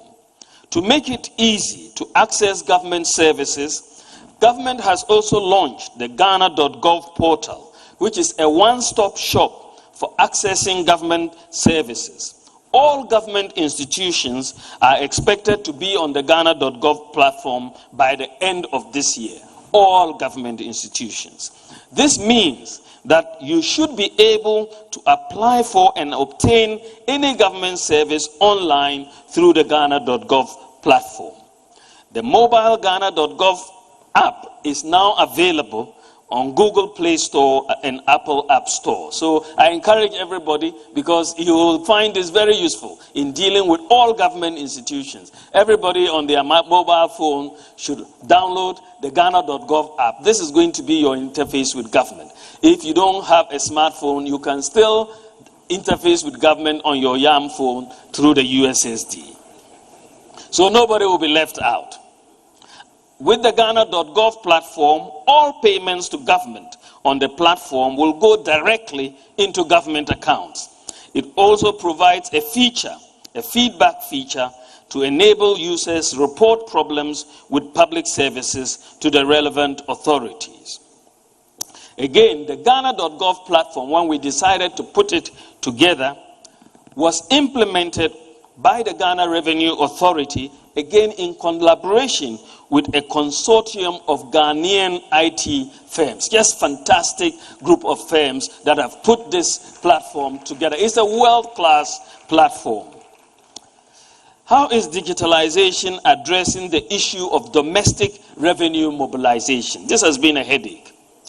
Ghana has a major challenge in the area of domestic revenue mobilization. The tax to GDP ratio is 14.3%. Compared, that is in Ghana, our tax to GDP ratio is 14.3%. In South Africa is 27%. And in the OECD or the advanced economies is 34%. So most adults in Ghana are outside the tax net, and compliance is very low. At the beginning of 2017, only 4% of the adult population had tax identification numbers. Only 4%. So broadening the tax net is very imperative. In this regard, a number of digital initiatives have been implemented to broaden the tax base and to increase and to create a vehicle for domestic revenue mobilization. To increase the number of people with tax identification numbers, we took the decision to designate the Ghana card number as the tax identification number. So immediately you get a Ghana card, your number is also your tax identification number. In doing this, we increased the percentage of adults with tax identification numbers from 4% to 86% in one go. And this is only going to get higher by the end of next year. So at the end of the year, we can tell who has filed their taxes and who has not filed their taxes. We can also tell where those who haven't filed their taxes live, because we have your digital addresses. Then we looked for, because one of the big challenges is the process of filing taxes. So we wanted to digitalize the tax filing process. Many people, including highly educated people, find the process of filing taxes complex. To make it easier and less cumbersome to file taxes, I challenged the GRA last year to come up with a very simple to use mobile application, so enable ordinary people to file and pay taxes using their mobile phones. And I am happy to announce that the GRA has completed the mobile app for the filing of taxes. The mobile tax filing application is available on the Ghana.gov mobile app, which is, I said, is available on Google Play Store as well as the Apple App Store. The tax filing mobile app has been designed specifically to make the filing of taxes simple. Once you sign in, you will be asked a number of simple questions. You won't even think you are filing taxes. You'll be asked just a number of simple questions, and you will answer those questions. And once you finish answering the questions, you could press the send button, and then it will go and come back with a calculation of the tax that you owe or the refund that is due you, right on your mobile phone. And once you know what your tax liability is, you can proceed to pay using mobile money, the QR code, Ghana Link, or whatever other source that you have available there. You will receive, after payment, an electronic receipt of your tax payment, and you can also apply for and obtain an electronic tax clearance certificate. So we are really digitizing the process of domestic revenue mobilization. Ladies and gentlemen, then we looked at the property tax issue and how we can digitalize the collection of property taxes. Most property owners in Ghana do not pay property taxes. Many do not even receive bills to pay taxes. Tax is paid on only 9% of properties in Ghana. And some people who also collect taxes pocket the money. This is because we lack the key elements to implement and monitor an effective property tax regime. An effective property tax regime requires that we are able to identify all properties, assess the value of all properties, identify and maintain a property owners database, send property tax bills to the owners, and enforce the payment of taxes. Thanks to the implementation of the National ID, the National Digital Property Address System, the Mobile Money Interoperability, and Ghana.gov projects, Ghana now has the infrastructure to implement a property tax system. We have been working on this over the last 2 years, and thanks to the hard work of the ministers for local government and rural development, as well as the ministers for land, the Minister for Lands and Natural Resources, with support from the Minister of Finance and the Lands Commission, we have finally developed a national common platform for property tax administration for Ghana, which will operate across all the MMDAs in Ghana. The platform is integrated, as I said, with the NIA database, the Digital Property Address System, and the Ghana.gov platform. Homeowners will be able to receive their property tax bills, pay their taxes, and receive receipts on their mobile phones. The platform is ready and is expected to be implemented by the Ministry of Local Government in 2022. Digitalization, ladies and gentlemen, has therefore helped government for the first time to put in place a robust and broad-based vehicle for domestic tax collection. And this has eluded us since independence. We now turn to the issue of improving healthcare delivery and how has digitalization helped us in this area. Before government commenced its systematic digitalization of medical records at the public health facilities, all records, as you can see, this is an example of medical records in a hospital.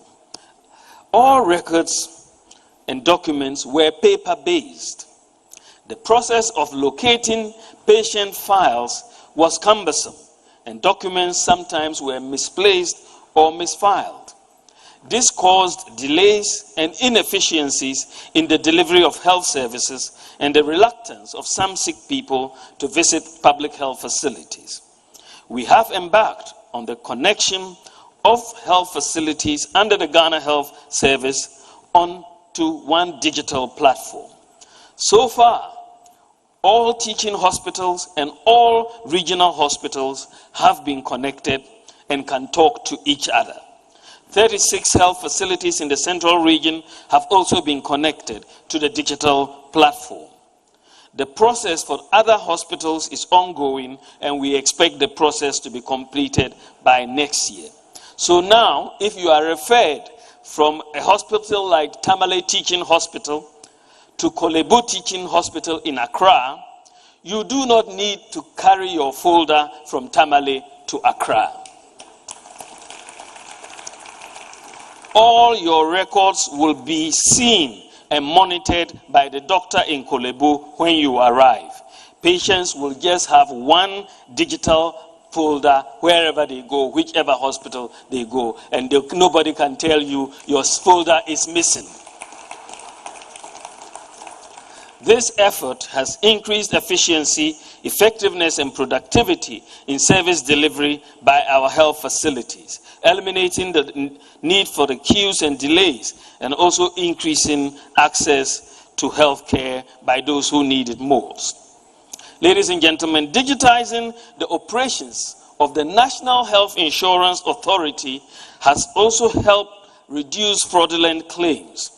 And the renewal of all national health insurance registrations used to take place at various National Health Insurance Authority district offices.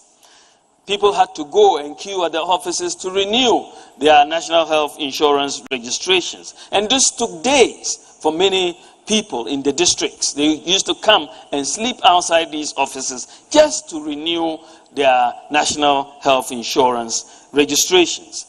These delays hampered the operations and limited the revenue streams of the NHIA. But following digitization, renewal of health insurance registration now is via mobile phone. And all you need to do is dial *929# and you'll get in there, pay your registration, and renewal is instantly done for you. This has led to an increase in renewals by 70%, while new registrations have also increased by 41% per annum. Ladies and gentlemen, hospitals and clinics in remote and largely rural communities have difficulty in getting medical supplies, especially in times of emergencies involving, for example, snake bites, childbirth, blood supplies, floods, and so on. Many lives in our rural and remote communities are needlessly lost because people are unable to access critically needed medical supplies on time. To address this problem, Ghana opted to partner Zipline, the world's largest automated on-demand delivery service for medical supplies. Ghana was the second country in Africa, after Rwanda, to implement the delivery of medical supplies through drones. There are 4 Zipline distribution centers currently in Omenako, Mpanya, Vopsi, Sefiwioso. And these 4 centers deliver about, on average, they do 100 flights a day. This December, we will add 2 more centers at Enum in the eastern region to cover all of the Afram Plains and 90% of the Volta region. And then we'll add a center in Ketikrachi, which will cover Oti region and 3 districts in Bono East and Northeast Gonja district of Savannah. The next 2 drone centers will be in Funsi in the Upper West region and Kintampo in the Bono region in 2022. And this will bring Zipline drone coverage to virtually all of Ghana by the end of 2022. I should add that Ghana, our country Ghana, has the largest medical drone delivery service in the world.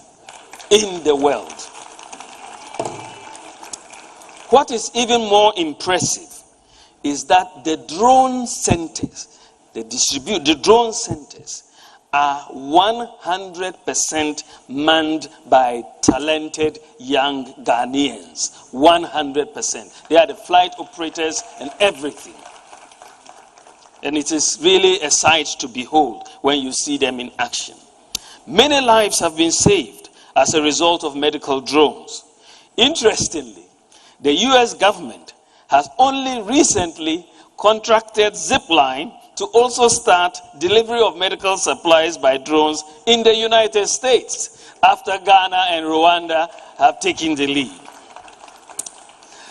Leveraging on the National Digital Property Address System, Zipline is also set to begin delivery of medicines to homes by the end of this year. For the bedridden, because there are certain patients who are bedridden, They cannot leave home. They may not have any help. Some patients may be cut off by floods.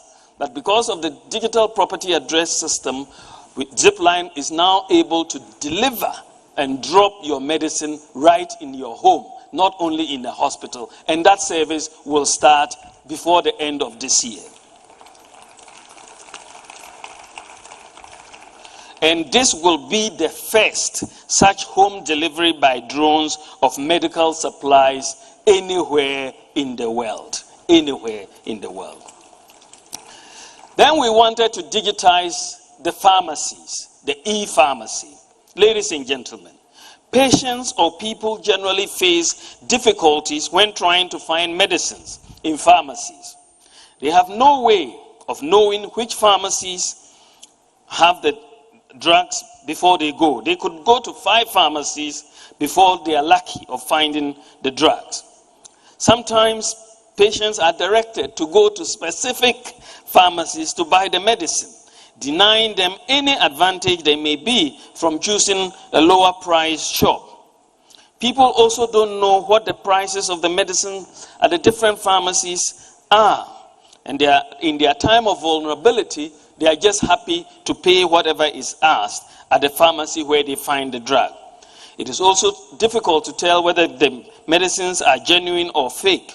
And there's also a drug abuse with drugs such as prescription drugs such as tramadol. To address this problem, government challenged the Pharmaceutical Society of Ghana to digitalize the operations of pharmacies in Ghana. Following this and working with the Pharmacy Council in collaboration with the private sector, I'm glad to say that we have completed work on a digital platform for all pharmacies in Ghana. And currently the pilot of 45 pharmacies is taking place. And basically the e-pharmacy platform will offer the opportunity for everyone through a mobile phone to upload your prescriptions and find out which pharmacies near you have the medicines. Secondly, you can compare the prices of the same drug offered by different pharmacies. You can sit in your home, choose the pharmacy you want to buy the drug from, order it, pay for it, and it will be delivered in your home without you visiting the pharmacy.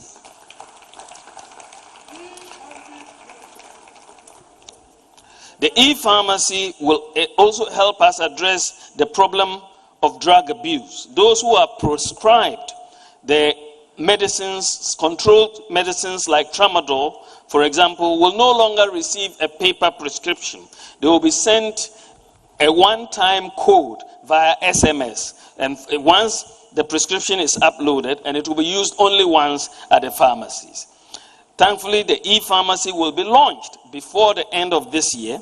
And this will make Ghana, I'm so proud of this will make Ghana the first country in sub-Saharan Africa to have a national scale e-pharmacy, and only one of the few countries in the world with a national scale e-pharmacy. I would like to thank the Pharmacy Council, the Ghanaian private partners for being very proactive in meeting the deadlines we have set them. Now to the education sector. To make our education sector, to make sure our education sector is not left out of the digital revolution, we're providing free Wi-Fi to our senior high schools. We've provided free Wi-Fi to 710 senior high schools in Ghana. 710 senior high schools in Ghana, 46 colleges of education, 260 district education offices, and 13 public universities.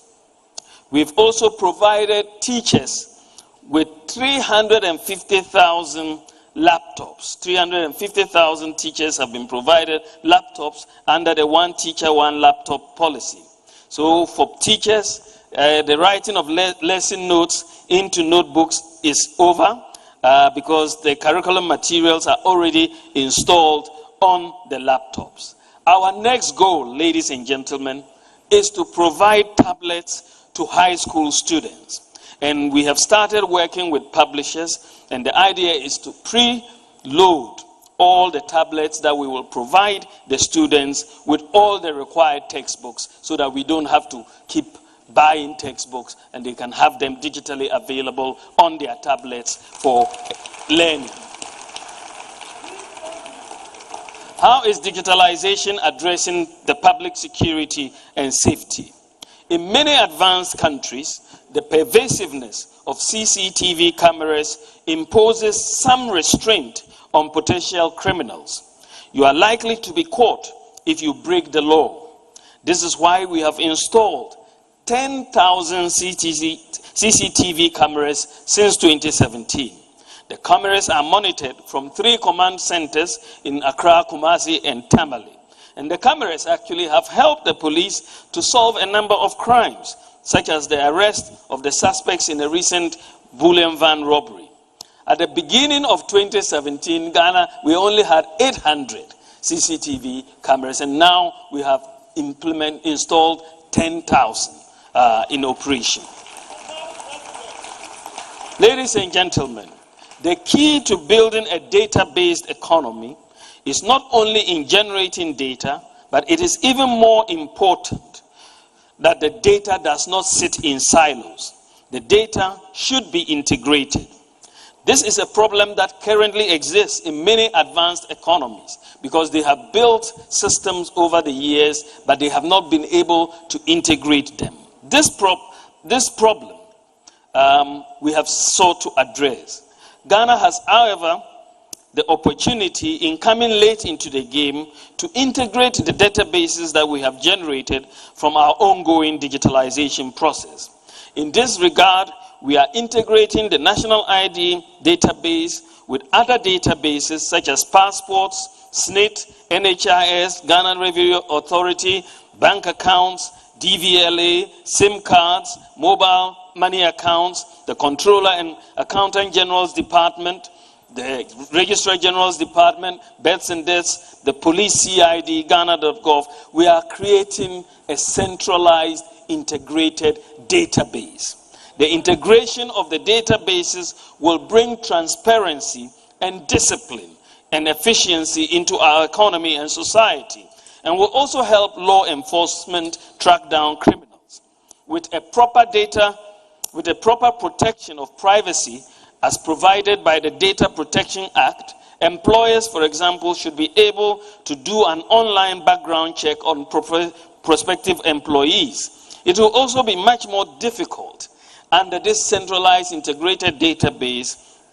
It will be much more difficult for people to avoid paying tax. Also, the police can easily tell fake vehicle registration, driver's license, and so on. With the integration of the NIA database and government payroll, ghost workers will be history. Furthermore, once completed, there should really be no need for workers to go and provide their biometrics for payroll or pension either at the Controller and Accountant General or SNIT. The TIN and the SNIT number are now the Ghana card number. So it makes sense that we have one unique number for all workers at the Controller and Accountant General Department. The SIM cards database is also being integrated with the NIA database. Apart from the demands of the law, it also makes sense to register and link our SIM cards with the Ghana card because most people use mobile money. Mobile money is now susceptible to money laundering, and therefore we need a credible KYC, know your customer requirement. Because, as I said, the mobile money account functions like a bank account. The system we are building will make it easier for individuals to obtain loans because it provides lenders sufficient information about borrowers. Banks also know that the borrower cannot just disappear in the system. This is why today, government no longer requires a guarantor for student loans if a student has a Ghana card. Because we know you cannot disappear. You will be somewhere in the database. The system will also help reduce interest rates on loans because it will make the Credit Reference Bureau more effective and allow banks to distinguish the risk levels of various borrowers. Ladies and gentlemen, going forward, We are on schedule to digitalize the operations of the Lands Commission to make it easier to acquire, transfer, and register land. We are also going to formalize the agricultural sector by registering all cocoa farmers and their farms, as well as labeling the cocoa from each farm to enable tracing. This work is about 40% complete. Next year, we will also do the same for food crop farmers with a target to digitalize fertilizer distribution, and work on this is ongoing. We are also going to formalize the fisheries sector by registering all fishermen and digitalize the distribution of premixed fuel. The operations of the school feeding program are also being digitalized to enhance its efficiency as well as facilitate monitoring. It is expected that work on the digitalization of the school feeding program will be completed by the end of this year. And this will mean there will be no ghost schools or ghost children. We are acutely aware, ladies and gentlemen, that we must pay attention to cybersecurity. Ghana's Cybersecurity Act has become necessary because of the rapid digitalization of the economy, coupled with the high rate of cyber crimes and other cybersecurity incidents in the country. The Cybersecurity Act will promote the development of cybersecurity and regulate cybersecurity activities in Ghana. Thanks to the hard work of the Minister for Communications and Digitalization and Ghana's cybersecurity team, Ghana's cybersecurity ranking is now 89.6%. compared to 32% in 2017. So we are improving cybersecurity.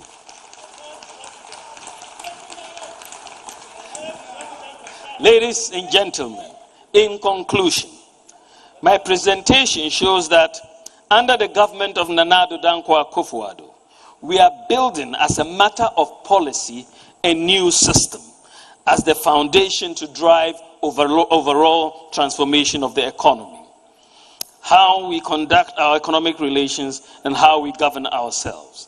Digitalization is the key instrument of transformation. To do this, we first needed to build the tools of digital transformation. Our principal operational tools, or our enablers, which every Ghanaian must have in their hands or must have access to, are the national ID card, a digital address, mobile money interoperability, universal QR code, and when the central bank brings it up, the digital currency. Step by step, we are applying these enablers to innovate many areas in our everyday economic activities and interactions with businesses and with our access to public services such as the passports, ports, and so on. The new system is the engine block of our development. We are building this new system because it has the following attributes. It positions us to be globally competitive in the emerging digital revolution. It is a system based on integrated centralized data, and it's a system that codifies the unique identification of every member of our society, the addresses of all properties and locations. It is inclusive. It's a system that makes for greater transparency, promotes accountability and efficiency in every aspect of public interaction. It is a system that minimizes incentives to pay bribes and opportunities for corruption in the delivery of public services. It is a system where the operations of government institutions are digitized for efficient delivery. It is a system that is formalizing the informal sector, a system that has broadened the tax base and built a vehicle for domestic revenue mobilization, a system which enables the work.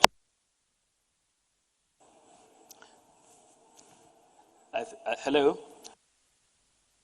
A system which enables the workings of an effective credit reference bureau, and a system which facilitates equitable access by all Ghanaians to healthcare and education. Ladies and gentlemen, the reasons things appear to work in the developed countries as much as they do is largely because many of these attributes of a good society are in place, and they are working to innovate on them. They have the systems that elicit honesty, transparency, and accountability. These are what we are putting in place in Ghana. It has taken political will on the part of government to put these systems in place. The status quo benefits the few to the detriment of the many. Further, there is little immediate political benefit from implementing these innovations. It takes some time for the full benefits of digitalization to become obvious to many and manifest in our lives. Politicians generally cannot afford to wait. The infrastructure we have put in place for digitalization is soft infrastructure. It is not like a road or a bridge you can point to, but it is powerful and expanded as you can see with this soft infrastructure it is a powerful and expanded highway for development. It really takes leadership to think far and know that I don't want to base policy on the present, but I want to base policy on the future. And in implementing the soft infrastructure and all the pillars for digitalization, the government of Nana Akufo-Addo has in fact shown a lot of leadership.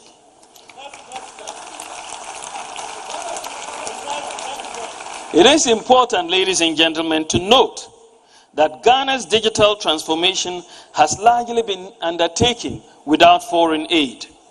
Rather, we have partnered with the Ghanaian IT private sector to finance the various initiatives rather than a wholly public sector exercise.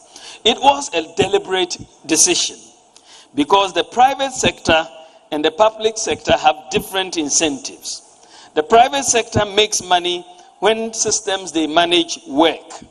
Otherwise, they will go out of business. We have partnered with the private sector to make sure Ghana does not go out of business, of the business of progress. Ghana must remain an efficient and productive going concern. The private sector will enforce that discipline if it has its skin in the game. Having put together these large databases as a result of digitalization, our focus will now turn entirely to data analytics through big data, artificial intelligence, machine learning, to provide solutions to the many challenges we have. We will leverage on the progress we have made with digitalization to drive innovation for the youth. The jobs of the future are just beginning to emerge. Prepare yourself and be part of the drivers of innovation. We have to enhance access to the internet for sure and lower the cost of the internet. In this regard, we are making progress. Internet penetration currently stands at 50% compared to 26% in 2017. And we are working to further increase internet access in the rural areas. Our progress in digital transformation justifies the vision of the President, Nana Addo Akufo-Addo, that Ghana should benchmark itself against the best in the world and move away from the dependency mentality to a can-do attitude. Thanks to the vision of the President and the cooperation and the hard work of our ministers, heads of agencies across many sectors, we have accomplished a lot in 5 years. We are not yet where we want to be, but we have made a great start, and there is a lot more to come. There is also more to be done to embed these major digital reforms in the everyday lives of Ghanaians as the adoption and usage of digital technology increases. We have put in place new systems, and we should all commit to adopt them and utilize them for maximum impact in the coming years. Ladies and gentlemen, I am excited about the prospects of the nation we are building, the brilliant minds being nurtured who are contributing towards this vision. We must allow our mindset to build our courage that we can be amongst the best in the world at anything. Some of our senior high schools are winning world robotic competitions. Ashesi is also a world-class university established by a visionary Ghanaian.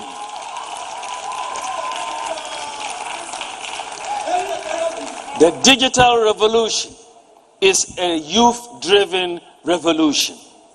It is your revolution. And I look forward to all of you playing a role in making our nation great and strong. Thank you for your attention. God bless you, and God bless our homeland, Ghana.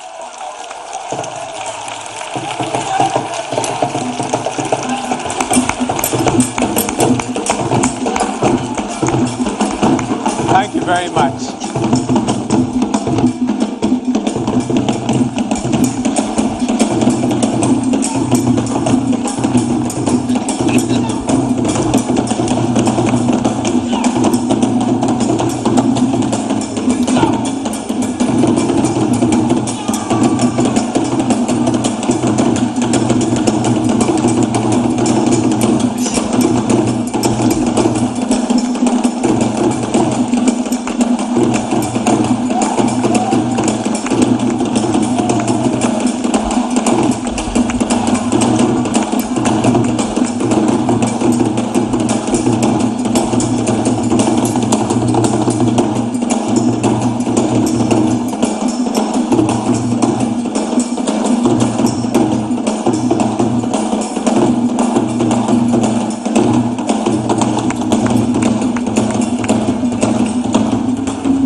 Wow.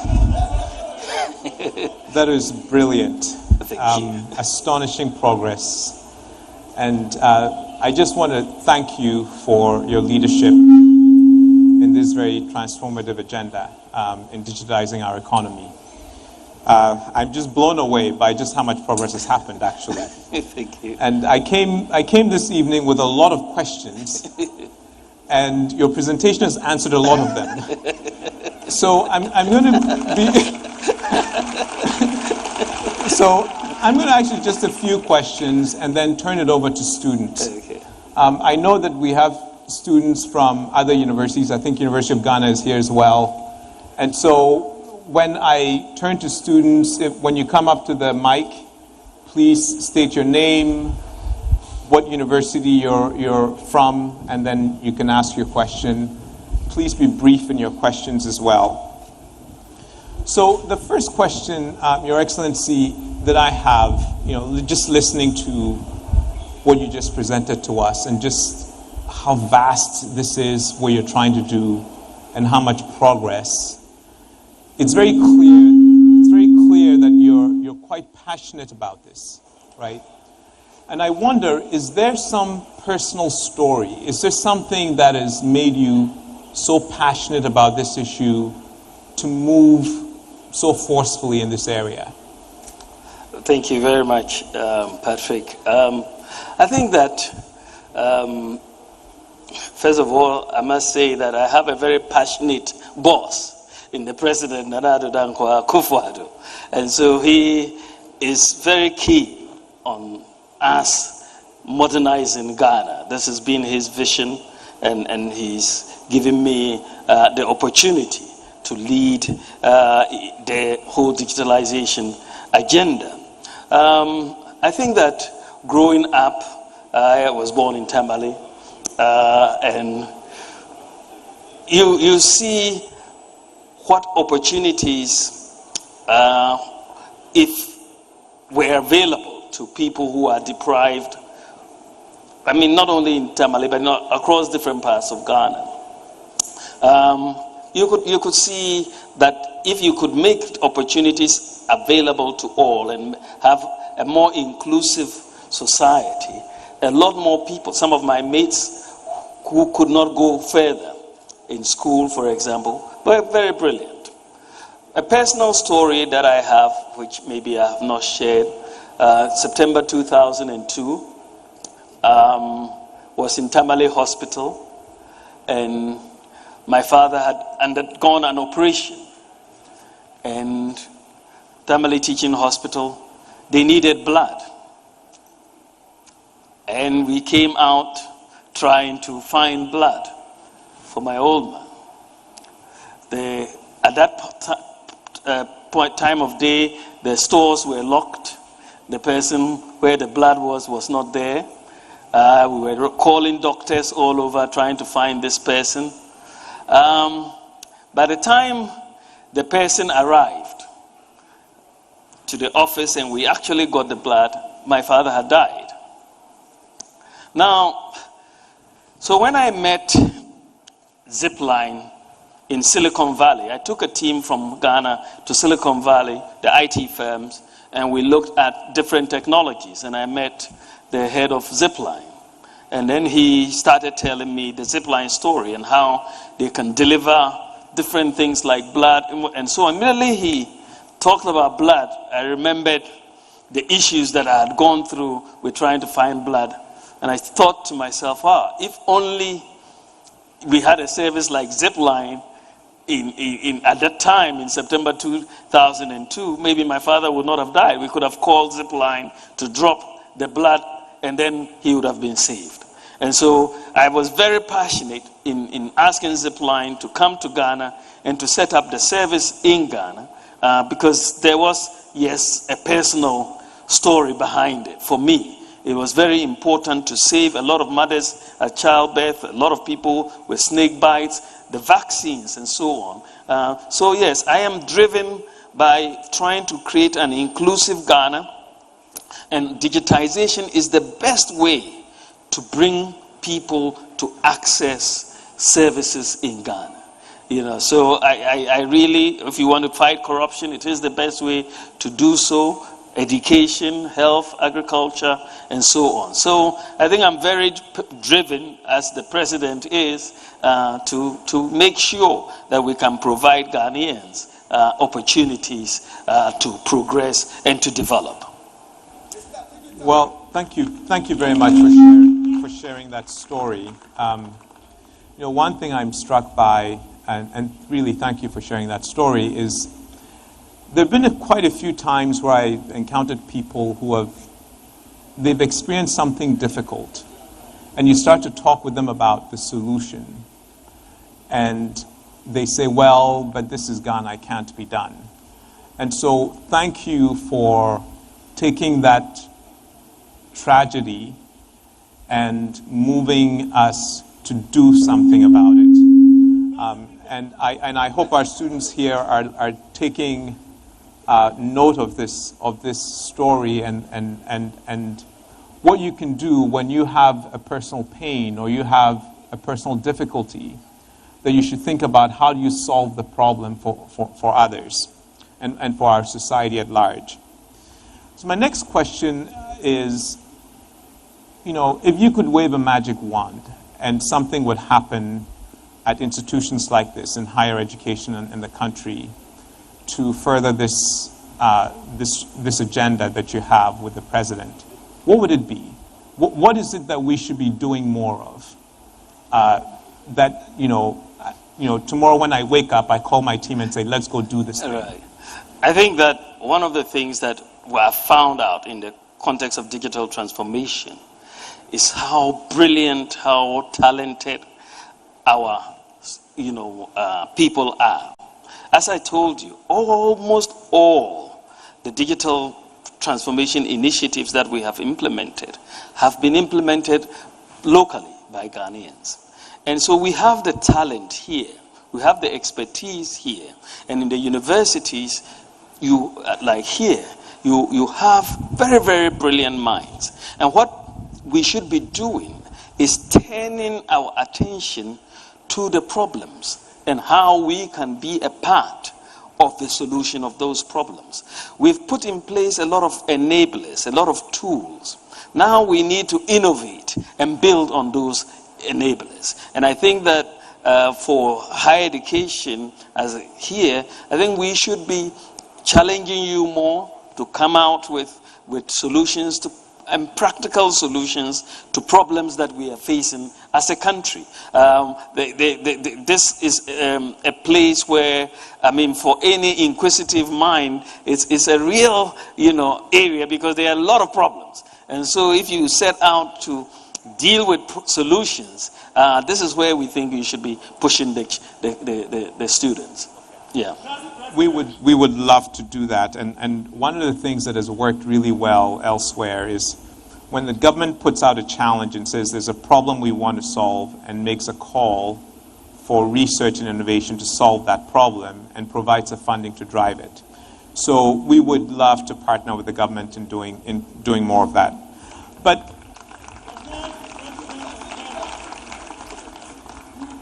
so I'm going to switch to the students in just a minute. One question I have, you mentioned that, just my final question, that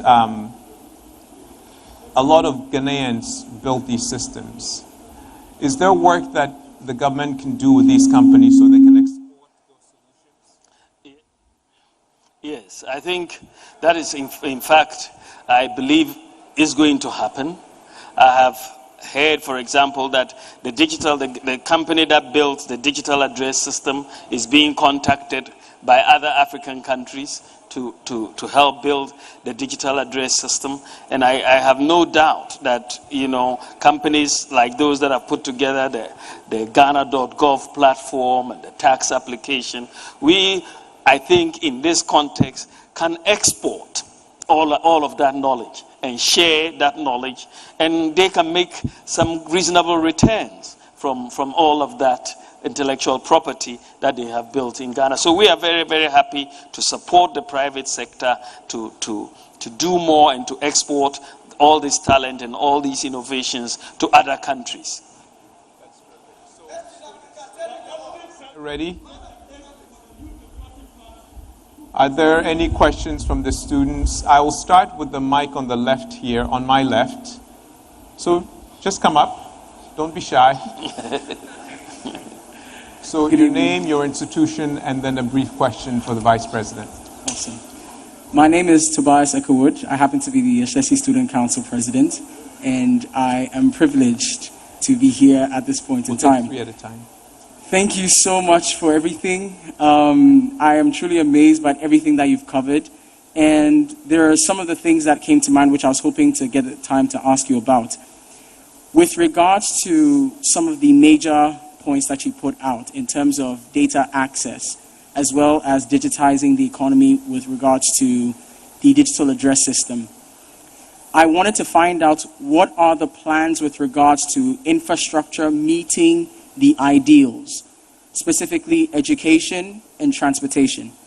If we are able to educate the Ghanaian community on what is being available, as you've done for us here and now, but the educational facilities are not able to live up to the vision. Transportation, if we're able to sort it out for the digital networks, roads, for instance.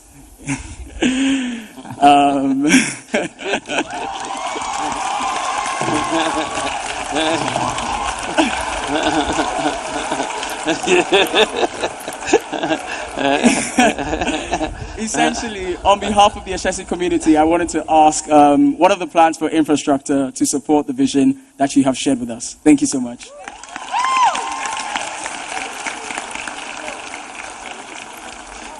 Thank you very much, Tobias. He was not shy at all. Very good questions. I think that, there are two issues that Tobias has raised: education and transportation and infrastructure in relation to that. Of course, as I said earlier, that in terms of education, we are very much trying to make sure that there's a digitalization going on that allows access of everybody to material, whether you are from the less advantaged or the more advantaged areas. Everybody should have access to the material, and this is why we've provided a free Wi-Fi to the schools. We're providing to we have provided laptops to the teachers. Thank you. And we are also providing the opportunities to have all of these things disseminated in terms of tablets to the students as well. In the area of infrastructure, there's a whole lot of work that is going on infrastructure, especially roads. But I know that you are very concerned about the road that I just came on. I know that is your biggest concern. And it is almost very sad coming to this world-class university on a very Saito road. so when I was on this road, I called and I was talking to Patrick earlier. I knew that he would ask me because we've talked about it earlier. So I called the Minister for Roads to confirm. I'm very happy to tell you that the procurement for the construction of the road is going on, and the minister tells me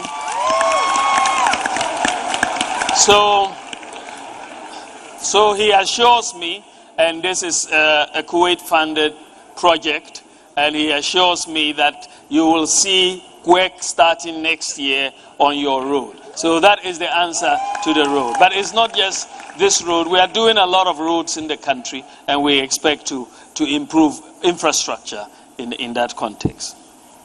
Okay, can we take another question? I'll take 3 from the left, and then I'll move to the right. So go ahead. My name is Osei Chene, Ashesi University.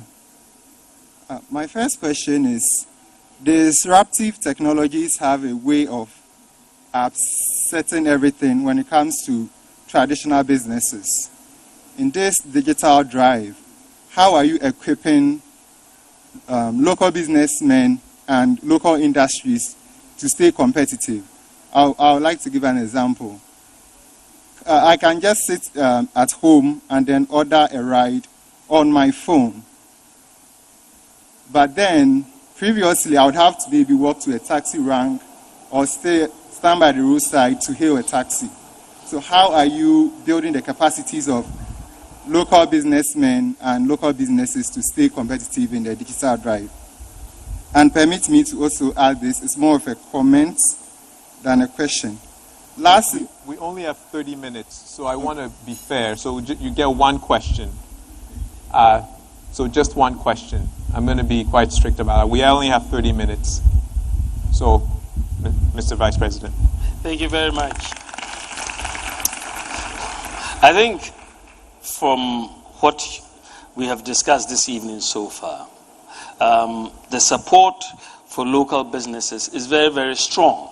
As you will see that, as I said, many of the digitalization projects are being undertaken by local businesses. Like you call and then the ride will come and pick you up using the digital address system.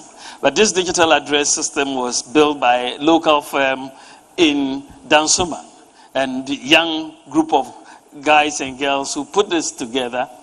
And it's a very interesting story. When Ghana set out to have a digital address system, we did an international competition. I mean, we looked for systems globally. And we were blown away when the local firm presented their solution. It was the best of the lot. And we were just blown away that we were looking globally for something which was sitting in Dansuma. And it was very, very important. So we think that we are empowering the local business community. We are bringing down the cost of borrowing. As you can see, as I told you, the Bank of Ghana is doing very well in this regard, and we are hoping to bring down, and we are reducing risks in terms of lending to local businesses. So we are trying to do well to empower local businesses. Okay, one more from the left.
Yes, go ahead. Hi. Hi. Hello. Hello. Hello. Hello.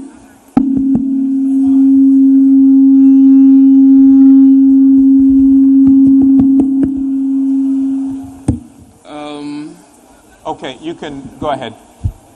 Hello. Can we turn on this mic here?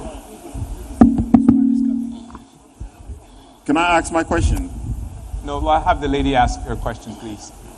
So my name is Abigail Yaira Asafo, and I'm the Judicial and Electoral Council Chairperson at Ashesi University.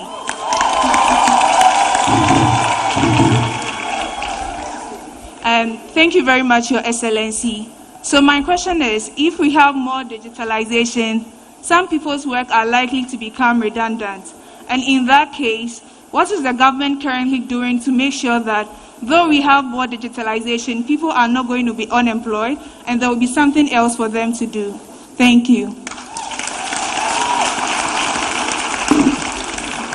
Can you give... Thank you. Okay. Thank you, Abigail. You survived all the challenges. You know, this is a great question that Abigail has asked about the link between digitalization and joblessness. And I've always said that there is a very big difference between a developing country like Ghana and the more advanced economies when we come to talk about the impact of digitalization on jobs. I believe, and the data seems to show, and I talked about some of the investments.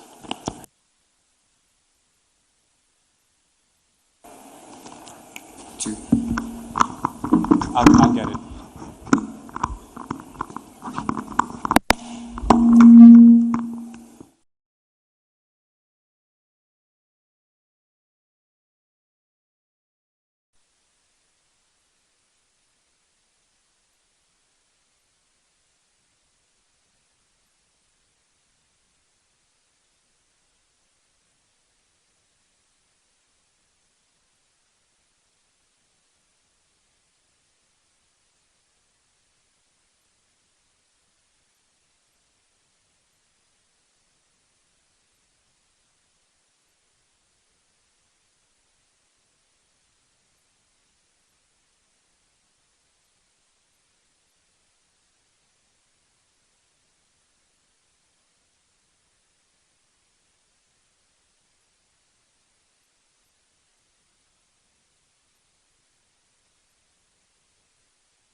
I hope that's working now. I think so, it's working. Okay. Thank you very much. My name is Seth Safo. I am an academic at the School of Mathematical Sciences at Legon. I'm into mathematical finance and analytics. Now, I have a question, but it is a form of a prescription to the Vice President. Now, data is about people, and data has value in socioeconomic impacts of policies we make. Now, just imagine you had a tool which allowed you to see the impact of your policies before you put them in place. Okay? Now, I'm actually prescribing here that, will you mind a proposal to support a center of excellence for data science and analytics in an institution like the University of Ghana, specifically at the Maths Department, where you will be sharing in knowledge creation and sort of disseminating sort of government policies through the education of the youth, and also getting the requisite skills as we move forward. We are now going to be creating data, but we need the expertise to actually derive and leverage what the data will be bringing us. And I want you to consider this. Thank you. Thank you. Thank you very, very much. I think that you have hit really the nail on the head. We are putting together all this data, but we cannot allow the data to just sit there. Data without being able to analyze the data doesn't really produce any information. But we want informative data. And this is why I was telling you that having put together all this data, our next step now going forward is to see how we can apply data analytics, artificial intelligence, machine learning, and so on, to be able to have some information coming out of the data. And Seth is proposing that we look at his department and collaborate to set up a center of excellence, and they may be able to help us build a very analytical framework to be able to tell us what the impact of certain policies would be. Now, I'm very, very excited about that, Seth, and I think that when we leave here, make an appointment to see me and we can have a discussion. Yeah. Hello. Next question on the right. I think it's a great honor to listen to all the pantheon of elements that have been put in place to make sure that our economy is being digitalized. I only have a question. According to the Global Broadband and Innovations Program, less than 5% of rural inhabitants in our country have access to internet. Then also, about only 19% of men in our country use internet, with about 9% of women on the internet. My question is that we know that driving our economy through digitalization would need a lot of people being on the internet specifically. I want to know if there is any initiative that is being put in place to make sure that a lot of people now get access to internet, especially the older people of our economy, so that they can also get onto the internet and then participate in this digitalization. Thank you. Thank you very, very much. You've raised a very important issue, and it has to do with the digital divide in our country. You have the rural areas where internet penetration is clearly low. As I mentioned during my remarks, that overall internet penetration has increased from around 26% to 50%, but we still have a lot more to do in the rural areas. So we have a specific project that the Ministry for Communications and Digitalization is implementing that is focused on internet penetration in the rural areas. And therefore we are hoping to bridge the gap in that context. Beyond that, I think if you look at all the digitalization projects that we are trying to do, we want to make sure that people who don't have smartphones and therefore don't have internet connectivity and don't have smartphones or internet connectivity are still able to access services through USSD code, so that you dial some star # number and then you can go through and get your service. But ultimately, the idea for us is to make sure that internet penetration goes across the country, both the rural and the urban areas, so that the rural people. It's together with Cookie T from Media General TV3. And of course, Abdulhai Moment from GBC. I am MF Pao, Joy News, Joy FM. Yeah, Omar Sanda, the darling boy, is here with us. And then MF Apao, Evergreen, that's how I call her. And Moment, ever present. He's always present somewhere, somehow on television. He's like empty and everywhere you go. Yes, and the beautiful Cookie also here with us. And the humble Wilberforce. That's why.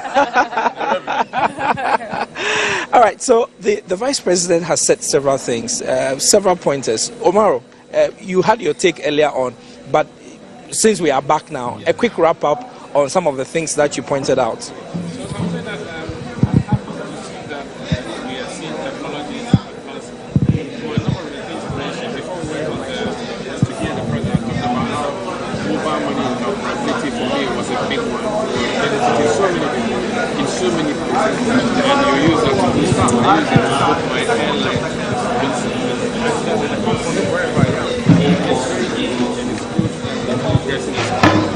But I'm saying that there are a number of things that we still need to be sure to see that we have the economy.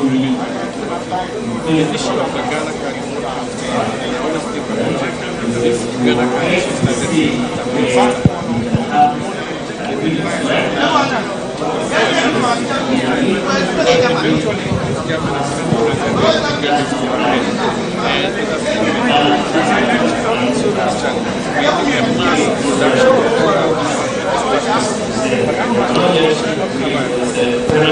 what I would think National Identification Authority should have district assembly offices.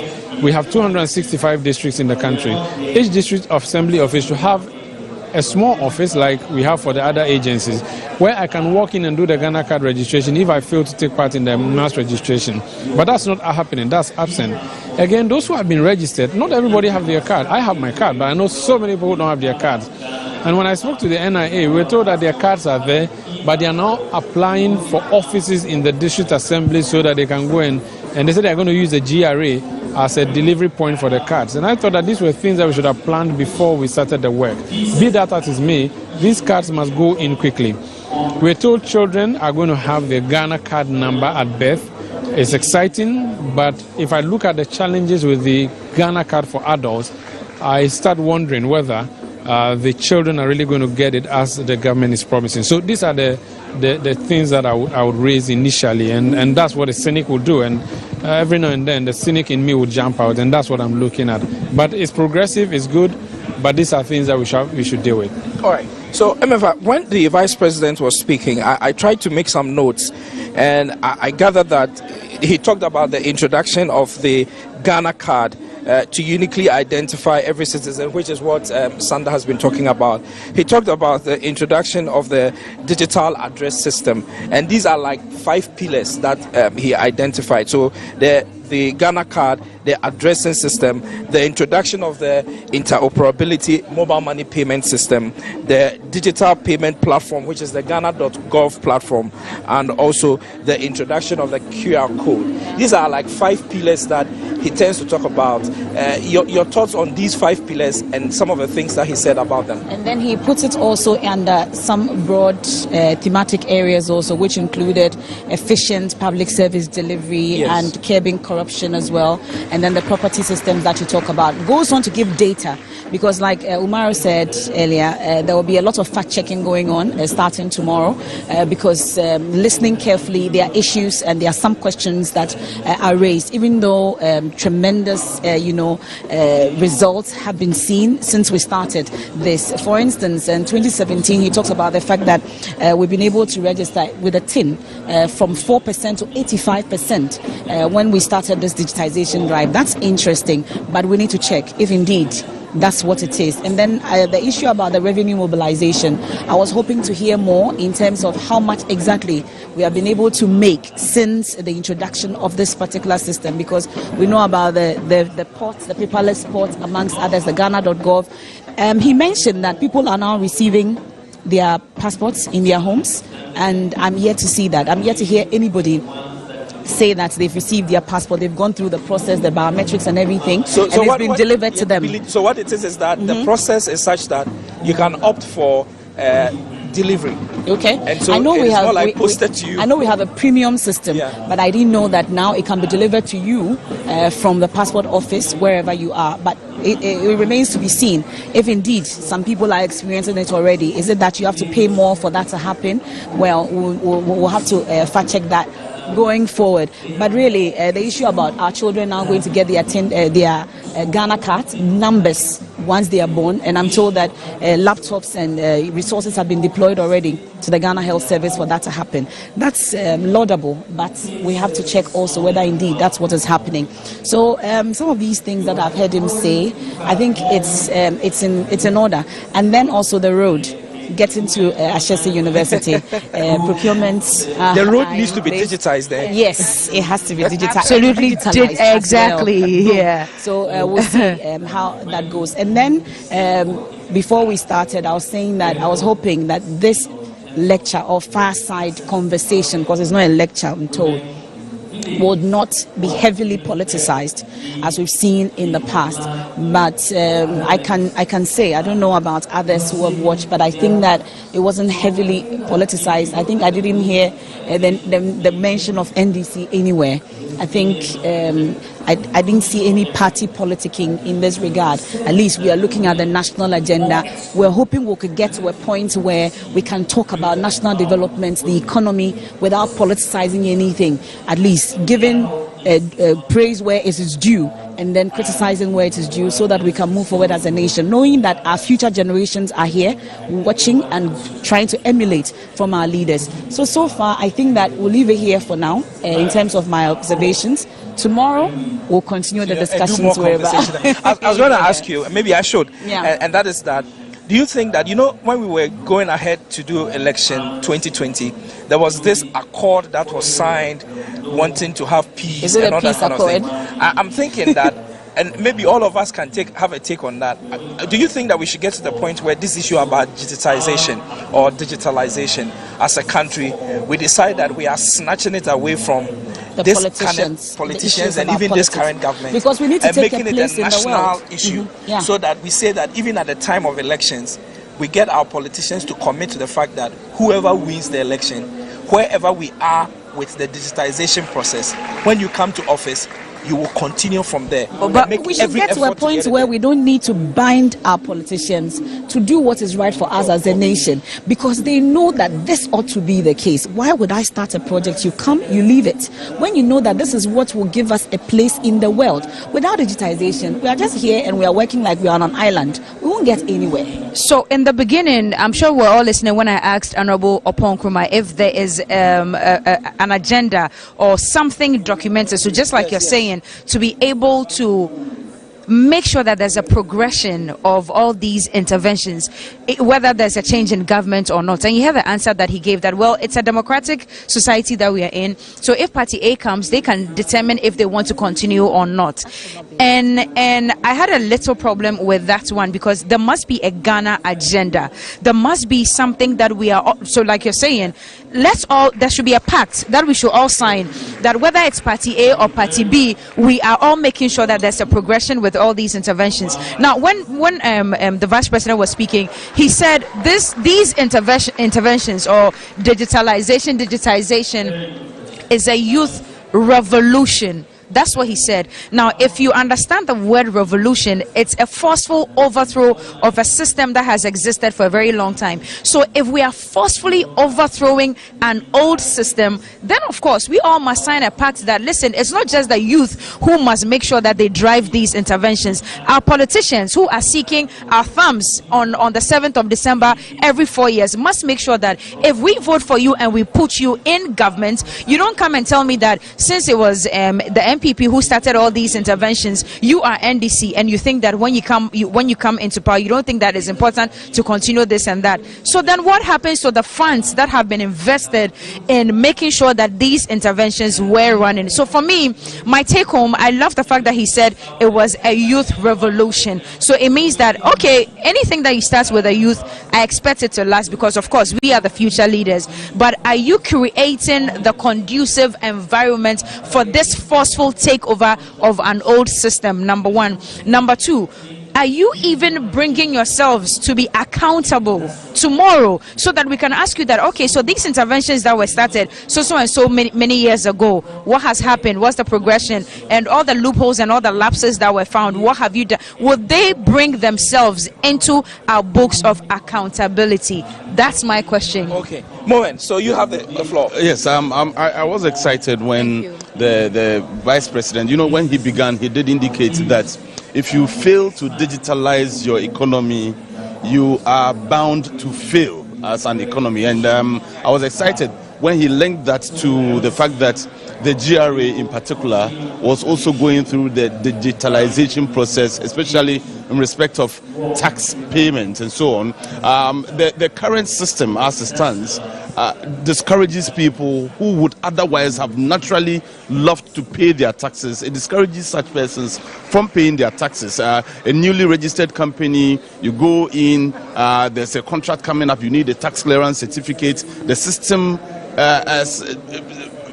what requires it, yes, but what I'm talking about, I mean, the current system before the digitalization was that you would have to pay, you would have to go and go through the process of paying tax when you haven't even earned after registering that company. But I think that with this new introduction of technology and digitalization, that is bound to change, and that will encourage a lot more people again to think of the fact that you have to leave your space and travel to some office when you have businesses to attend to. All those were factors that discourage people from paying taxes. But now you can just open your phone and go ahead with the process. But again, I was a little disappointed because I failed to see or hear the Vice President talk about one of the very critical areas, which is the justice delivery system in the country. I didn't hear the digitalization process in respect of the justice delivery system. So, for example, we know that police officers arrest people, they put them on remand, and then we are told that their dockets cannot be found. And if dockets cannot be found, and even you have been reporting from the court, for example, there is a system. There is the Justice for All program ongoing at the moment. Why do we even have a Justice for All program? Because people have been in remand for as long as 5 years, some 10 years, and their cases haven't been heard simply because the docket is missing. What are we doing about that? Are we, each of us here, even the Vice President himself, God forbid, could find himself in a situation where he would be in a prison cell, should the dockets get missing, what then happens? I didn't hear much about. Hopefully not get missing. But I didn't hear much about the justice delivery system and what is being done to digitalize that system and that sector as well, because I find that it is equally as important as all the other areas that we spoke about. Yes. I think it would be amiss for me not to make an intervention, and that's because I know a little bit of what is happening in the judicial system. So there is a e-justice system which has been launched by government and also by the judicial service. It's heavily supported by some funding agencies. My analysis e-cabinet system is based on the conversation, the presentation that has been made here, and so I'm looking at what the Vice President may consider as priority. And since the justice delivery system was not mentioned, I'm asking myself, does it not form part of his priority areas? To the fact that the justice system was left out. because there is a digitization effort ongoing there. Even the Bar Association itself has linked itself to that system, and so I know that the Bar Association has 2 websites, one for lawyers to log in to be able to access their cases, file their witness statements, and all those kind of things for the purposes of justice adjudication. So there's some kind of process, but probably it was an oversight for the presentation. All right. Well, and it's a very important observation that you made. Let me quickly add that I'm, however, very excited that and Umaru and the MFA have said that fact checkers will be working tomorrow. If indeed the fact checking does prove the figures given by the Vice President right, then I will be super excited at the fact that more than half of this country's population have now been registered on the Ghana card. For me, that is good news, but it remains to be seen if the figures are correct. But the Ghana card issue, beyond the registrations, there is an issue about the people who have registered are not going for their cards. So you may have registered, the cards have been printed, but they are not in your hands.